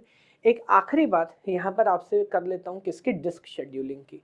Disk scheduling की क्या कहानी है? देखिए, सेकेंडरी मेमोरी जो हमारा हार्ड डिस्क जिसको हम आमतौर पे बोल देते हैं मैग्नेटिक डिस्क, वो कुछ ऐसी दिख रही होती है। एंड ये जो डिस्क है ये बहुत सारे कॉन्सेंट्रिक सर्किल्स जिनको हम बोलते हैं ट्रैक्स, है ना, ट्रैक में डिवाइड होती है। रन टाइम पे अलग अलग ट्रैक की हमारे पास रिक्वेस्ट आती है। तो कोई कहता है मेरे को ट्रैक नंबर 10 से पढ़ना है, कोई कहता है 12 से पढ़ना है, कोई कहता है ट्रैक नंबर 100 से पढ़ना है। और ये हमारा हेडर है जो मूव हो रहा होता है, फिजिकली मूव हो रहा होता है, जैसे बोलते हैं सीक मूव कर रहा है, सीक टाइम का खर्चा होता है। सवाल ये है, अगर मेरे पास अलग अलग ट्रैक्स की रिक्वेस्ट है तो मैं किस रिक्वेस्ट को पहले एंटरटेन करूं, किसको बाद में करूं, किस ऑर्डर में करूं, ये एक डिसीजन हमें लेना है। और इस डिसीजन को जो हम लेते हैं उसका नाम है डिस्क शेड्यूलिंग करना। जैसे CPU शेड्यूलिंग हमने स्टार्टिंग में पढ़ा था, ऐसे डिस्क शेड्यूलिंग, है ना। इसके अलग अलग आइडियाज है, जल्दी से आपको बेसिक अंडरस्टैंडिंग डेवलप कराता हूँ क्या क्या अप्रोचेस हैं। ओके, तो अगेन जो सबसे फंडामेंटल आइडिया हो सकता है दैट इज FCFS, जो हर जगह हम यूज करते आए हैं। तो FCFS क्या बोलेगा सर? वो ये बोलेगा कि फॉर एग्जांपल अगर ये हमारे पास सारे ट्रैक नंबर हैं तो मेरे जैसे यहाँ शायद दिख भी रहा है, मेरे को फर्क नहीं पड़ता कि आपका कौन सा ट्रैक नंबर आगे है कौन सा पीछे है, या मुझे फिजिकली कितना मूव करना पड़ेगा। जो रिक्वेस्ट पहले आई थी उसको हम पहले आंसर करेंगे, जो बाद में आई थी उसको बाद में आंसर करेंगे। अब ये है तो वैलिड, कोई प्रॉब्लम नहीं है इसमें, बट जैसा आप देख रहे हैं कि आप बहुत ज़्यादा फिजिकली हेडर को मूव करना पड़ता है। हाँ, आप 45 पे थे, आप 81 पे चले गए, 110 पे गए, 38 45 के बहुत पास था, आप उसे पहले भी सॉल्व कर सकते थे, बट नहीं, then you go back to 38, then 38 से 165। अब 110 से 165 पे जाना आसान था, बट FCFS बोल रहा है मेरे को फर्क नहीं पड़ रहा, मैं तो उसी ऑर्डर में चलूंगा जिस ऑर्डर में रिक्वेस्ट आया था। एक आर्ग्यूमेंट है। इससे एक better approach in terms of seek time होता है, इसका नाम ही है शॉर्टेस्ट सीक टाइम फर्स्ट। मुझे बोलो क्या नाम है? Shortest seek time first. जो क्या बोलता है? बोलता है मैं ये नहीं देखूंगा कि अराइवल किस ऑर्डर में हुआ, किसी भी स्टेट पे मेरे पास अवेलेबल जितने भी रिक्वेस्ट है, मैं देखूंगा मेरे हेड के सबसे क्लोज कौन है, जिसकी पोजीशन मेरे हेड के सबसे क्लोज होगी ऑब्वियसली मैं उसे पहले सॉल्व करूंगा, दूर वालों को बाद में सॉल्व करूंगा। अब ऐसा करके क्या होता है, ऑब्वियसली आमतौर पे हमें जो सीक मूवमेंट्स हैं वो तो हमें कम मूव करना पड़ता है, दैट इज ओके, बट इसमें प्रॉब्लम ये हो जाती है कि वो रिक्वेस्ट जिनकी हेडर से पोजीशन दूर है वो स्टार्व करने लगते हैं, है ना। अगर बहुत बिजी सिस्टम है तो हेडर आसपास की रिक्वेस्ट सॉल्व करता रहेगा, दूर वालों का नंबर बहुत लेट आता है, इसको हम बोलते हैं SSTF। इस प्रॉब्लम को कैसे सॉल्व करें, तो अब मैं एक आइडिया यहाँ पे आपको समझाता हूँ। 4 वेरिएंट है। एक वेरिएंट है जिसका नाम है स्कैन, इसके 2 वर्जन है, आगे समझाऊंगा। एक वर्जन है जिसका नाम है सी स्कैन, एक वर्जन है जिसका नाम है लुक, एंड देन दोनों का फर्दर मिक्स है जिसका नाम है सी लुक। ये सबसे पहले बात आपसे करता हूँ स्कैन की। तो जैसा नाम से भी शायद समझ आता है, what do you mean by scan. Scan बोलता है भाई रिक्वेस्ट बहुत सारी हैं और बार बार आ रही है, ना मैं ऑर्डर देख रहा, ना मैं ये देख रहा कि कौन मेरे पास है कौन स्लो है, मैं एक तरफ से चालू करूंगा और मैं आखिरी ट्रैक नंबर तक जाऊंगा and to and fro move करता रहूंगा। बीच में जो जो रिक्वेस्ट आती जाएंगी मैं सॉल्व करते जाऊंगा। स्कैन जैसे ट्रेन चलती है, ट्रेन को फर्क नहीं पड़ रहा कि किस स्टेशन से कितने लोग चढ़े उतरे, वो कह रहा है मैं दिल्ली से बंबई जाता हूँ, बंबई से दिल्ली वापस आता हूँ, लाइक दिस। ये है स्कैन, है ना, आखिरी ट्रैक नंबर तक। अगर आखिरी रिक्वेस्ट 150 पे भी है और ट्रैक नंबर है 200, भले ही आगे रिक्वेस्ट ना हो, मैं लास्ट तक जाऊंगा वापस आऊंगा, मैं देख ही नहीं रहा, लोड बहुत ज्यादा है, तो इस तरह की स्कीम यूज हो सकती है। ऑब्वियसली इसमें थोड़ा ऑप्टिमाइजेशन करते तो आइडिया बनता है लुक। लुक कहता है मैं स्कैन की तरह ही हूँ, मैं टू एंड फ्रो मूव करूंगा, दोनों डायरेक्शन में चलूंगा, लेकिन मैं आखिरी ट्रैक नंबर तक नहीं, मैं आखिरी रिक्वेस्ट तक जाऊंगा। मैं लास्ट तक क्यों जाऊं जब वहां कोई है ही नहीं, तो मैं थोड़ा दिमाग लगा रहा हूँ। अगर 150 से ऊपर कोई रिक्वेस्ट नहीं है तो 200 टच करके नहीं आऊंगा, मैं वहीं से वापस लौट जाऊंगा। तो अगर आप देख के डिसीजन लेने लगे, ऐसे याद रखिएगा इसको, तो इसको हम क्या बोलते हैं, लुक। अब लुक को भूल जाइए, फिर से स्कैन पे आते हैं। स्कैन का एक और ऑप्टिमल वर्जन है जिसे बोलते हैं C scan, stands for circular scan. वो क्या कह रहा है, वो कह रहा है जब मैं स्टार्टिंग से लेके एंड तक पहुंचा, मैं 200 तक ही गया, तो जो स्टार्टिंग वाला एरिया है वहां पे ऑब्वियसली ज्यादा रिक्वेस्ट आ गई होंगी अब तक, और जो एरिया मेरे बहुत पास है वहां भी कम होंगी क्योंकि यहाँ मैंने रिसेंटली सर्विस किया है। अगर वापस भी मैं सर्विस करते हुए जाऊंगा तो यहाँ पर मेरे को कम मिलेंगी, जबकि जो लोग दूर हैं उनको वेट ज्यादा करना पड़ेगा। तो ये कहता है, सी स्कैन कहता है मैं सर्विस सिर्फ एक डायरेक्शन में करूंगा। तो मैं यहाँ से मान लीजिए शुरू हुआ, ऊपर तक मैं सर्विस करते हुए गया, वापस आते हुए मान लीजिए कि मैं किसी को सर्विस नहीं कर रहा, फिर से ऊपर जाते हुए सर्विस करूंगा, फिर से वापस आते हुए सर्विस नहीं करूंगा। अगर आप ऐसा यूज करते हैं तो उसको हम क्या बोलते हैं, सी स्कैन। और दोनों का मिक्स क्या हुआ बोलो, that is known as C look. तो ये क्या बोलेगा, ये दोनों को यूज कर रहा है, कह रहा है सर्विस भी एक डायरेक्शन में करूंगा, यानी कि सर्कुलर वर्जन। दूसरा, लास्ट तक भी नहीं जाऊंगा, वहां तक जाऊंगा जहां तक लास्ट रिक्वेस्ट है, क्योंकि लुक वाला आइडिया भी यूज कर रहा होता है। तो ये एक मोटा मोटा मैकेनिज्म है डिस्क शेड्यूलिंग का। तो 2 हमारे स्टार्टिंग फंडामेंटल एल्गोरिथम थे, which is like first come first serve, और हमारा SSTF shortest seek time first, और बाकी एक हायरार्की है 4 एल्गोरिथम की जो अकॉर्डिंगली काम कर रही होती है ना। So now that is all in virtual memory. Now अब जो हमारा लास्ट चैप्टर है विच इज लाइक फाइल मैनेजमेंट और फाइल हैंडलिंग, थोड़ा सा आइडिया एक बार यहाँ से मैं आपको डिस्कस करके बताता हूँ किस किस तरह के क्वेश्चन आते हैं और क्या एक बेसिक अंडरस्टैंडिंग हम डेवलप कर सकते हैं। सॉरी आपके वीडियो के फ्लो को तोड़ दिया, बट अगर आप इस one shot video for placements को अच्छे से एंजॉय कर रहे हैं और सब्जेक्ट को और अच्छे से जानना चाहते हैं तो चेकआउट आवर वेबसाइट, लिंक आपको डिस्क्रिप्शन में मिलेगा www.knowledgegate.ai, जहाँ पे इसी कोर्स का सारा पीपीटी इंक्लूडिंग क्वेश्चंस जो प्रीवियस ईयर कंपनी वाले क्वेश्चंस है वो और हर टॉपिक को मैंने डिटेल में डिस्कस किया है। Thank you. तो ये सबसे पहले इसका हार्डवेयर स्ट्रक्चर आपको समझाता हूँ और एक क्वेश्चन फाइल मैनेजमेंट से बोल सकते हैं, ये बीच का रास्ता है, वो है कि डिस्क का टाइम कैलकुलेट करने के लिए कभी कभी कोई बोल सकता है, नॉट न्यूमेरिकल बट आपको एक अंडरस्टैंडिंग समझ आनी चाहिए कि डिस्क पे रीड राइट हम कैसे करते हैं। तो ध्यान से देखिएगा, हेडर वाला आईडी आपको पहले से पता है ना, तो मैं आपको फिर से याद दिला रहा हूँ। मान लीजिए कि हमारे पास अगेन कॉन्सेंट्रिक सर्किल्स हैं जिनको हम क्या बोलते हैं, जिनको हम बोलते हैं ट्रैक्स, और ये ट्रैक्स फर्दर डिवाइडेड होते हैं इनटू आइडिया कॉल्ड सेक्टर्स। किस में डिवाइड होता है? सेक्टर्स में। तो स्टेप नंबर 1, सबसे पहले तो आपको ये देखना है कि कौन से ट्रैक पे मेरे को जाना है और हेड को फिजिकली मूव कराना पड़ेगा किसी स्पेसिफिकली ट्रैक पे जाने के लिए। ये जो टाइम लगेगा इस मूवमेंट में, इसको हम बोलते हैं सीक टाइम। मुझे बोलो क्या बोलते हैं? Seek time. अगर कभी कोई क्वेश्चन करता भी है तो क्योंकि एक फिजिकल मूवमेंट है ना, इसमें जो कैलकुलेशन होगी वो फिजिक्स वाली होगी कि कितना मे बी मैग्नेटिक फील्ड है, कितना फोर्स, कितना एक्सेलरेशन, डी एक्सेलरेशन, तो आपसे कोई इस पे क्वेश्चन नहीं पूछेगा। तो इन जनरल जब लोग बात करते भी आइदर दे से you just ignore the seek time या कोई कांस्टेंट वैल्यू हमको दे देते कि suppose this is a constant. दूसरी प्रॉब्लम क्या है, मान लीजिए हम डिजायर्ड ट्रैक तक पहुंच भी गए बट डिस्क रोटेट हो रही है, हो सकता है उस ट्रैक के अंदर ये वाला सेक्टर हमें रीड करना, अब वो सेक्टर तो हमारे पास नहीं है, तो क्या करना पड़ेगा? हमें वेट करना पड़ेगा कि जब रोटेट होते होते वो सेक्टर हमारे पास आए तब। ये जो समय लगेगा डिजायर्ड सेक्टर को आप तक पहुंचने में, इसको हम बोलते हैं रोटेशनल लेटेंसी। मुझे बोलो क्या बोलते हैं? Rotational latency. अच्छा ये भी क्या लें, तो हमें नहीं पता, इट्स अ रैंडम फंक्शन, पता नहीं डिजायर्ड सेक्टर कहाँ पे होगा। तो एक आइडिया हो सकता है कि हम मान लें रोटेशनल लेटेंसी 0। एक आइडिया हो सकता है rotational latency is the time taken by one complete revolution, पूरा चक्कर, वन कंप्लीट रेवोल्यूशन अगर लगाएं तो व्हाट वी डू, हम दोनों का मिक्सचर ले लेते हैं। तो बेसिकली वी से time of completing half revolution, half revolution में जो टाइम लगता है उसका आमतौर पर मान लेते हैं rotational latency. And the last one is the transfer time, कि एक बार जब हेड डिजायर्ड ट्रैक और डिजायर्ड सेक्टर पे पहुंच गया तो फाइल ट्रांसफर करने में कितना टाइम लगेगा, और ये तीनों कंपोनेंट मिलके हमारे बनाते हैं total transfer time. Again obviously यहाँ पे मैं एक आइडिया बस एस्टैब्लिश कर रहा हूँ, तो I don't want to get into the numerical part, बाकी कोर्स में मैंने न्यूमेरिकल वगैरह पे भी आपको काम कराया है। अब मैं बात कर लेता हूँ जो नेक्स्ट आइडिया है, that is file allocation. File को एलोकेट करने के क्या क्या मेथड है। तो जो सबसे सिंपल अप्रोच होता है, जैसे हम बोलते हैं कंटिग्यूअस एलोकेशन।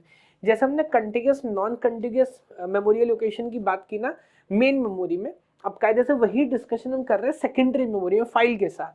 तो एक आइडिया हो सकता है, suppose these are the blocks in secondary memory, तो एक आइडिया हो सकता है कंटिग्यूअस एलोकेशन। जैसे हम बता रहा हूँ, for example this a file जिसका नाम है मेल, उसका स्टार्टिंग डिस्क ब्लॉक एड्रेस इसे बोलते हैं DBA है 19 और उसका लेंथ है 6। तो मेरे को पता है 1 2 3 4 5 6, ये 6 ब्लॉक्स के अंदर हमारी जो फाइल है मेल वो स्टोर है। ये एक आइडिया हो सकता है कंटिग्यूअस एलोकेशन, है ना। ऐसे अगर हम स्टोर करेंगे इसका फायदा क्या होगा? ऑब्वियसली रिट्राइवल बहुत फास्ट होगा। क्यों? क्योंकि कंटिग्यूअस है ना, लाइक एन एरे। अगर मैं आपको बेस एड्रेस बोलूँ और बोलूँ 4th ब्लॉक पे जाना, आप डायरेक्ट जा सकते हो, कोई प्रॉब्लम नहीं है। प्रॉब्लम इसका क्या है? पहला तो फिर से वही एक्सटर्नल फ्रेगमेंटेशन, यहाँ पर बहुत सारे ब्लॉक खाली है, बट अगर मैं बोलूँगा मेरे को फॉर एग्जांपल कंटिन्यूअसली 8 ब्लॉक्स चाहिए, तो मेरे ख्याल से यहाँ पर 6 हैं, यहाँ 2 हैं, यहाँ 3 है, 8 ब्लॉक आपको कंटिन्यूअस नहीं मिलेंगे। So again that is a problem कि सर स्पेस है बट क्योंकि स्पेस कंटिन्यूअस फैशन में नहीं है तो मैं आपको लोकेट नहीं करा सकता, वो पुरानी प्रॉब्लम आपको मिलेगी। और एक्सटर्नल फ्रेगमेंटेशन के साथ तो हम नहीं चला पाएंगे, तो क्या करें?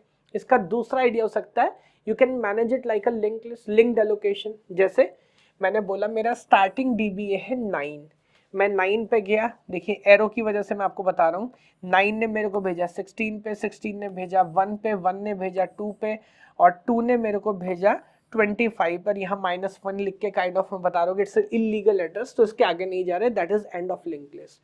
तो like a link list you can traverse. अगर आप लिंक्ड एलोकेशन करते हैं, नॉन कंटिग्यूअस एलोकेशन करते हैं, तो उसका पहला फायदा क्या होगा? एक्सटर्नल फ्रेगमेंटेशन हट जाएगा। अब आप मेरे को जितने ब्लॉक बोलो मैं आपको लाके दे सकता हूँ, बिकॉज कंटिग्यूअस हो जरूरी नहीं है। मेमोरी में अगर कहीं पर भी ब्लॉक खाली है तो हम उसको बहुत आराम से एलोकेट करा सकते हैं, है ना। तो वो प्रॉब्लम लिंक्ड एलोकेशन में हमको नहीं आएगी। ओके, बट अगेन प्रॉब्लम क्या है, एक प्रॉब्लम जाती है दूसरी आती है। अब इस अरेंजमेंट का प्रॉब्लम क्या होगा, स्लो है। अगर मेरे को डायरेक्ट ब्लॉक नंबर 25 पे पहुंचना है तो सर ये करने का डायरेक्ट कोई तरीका नहीं है।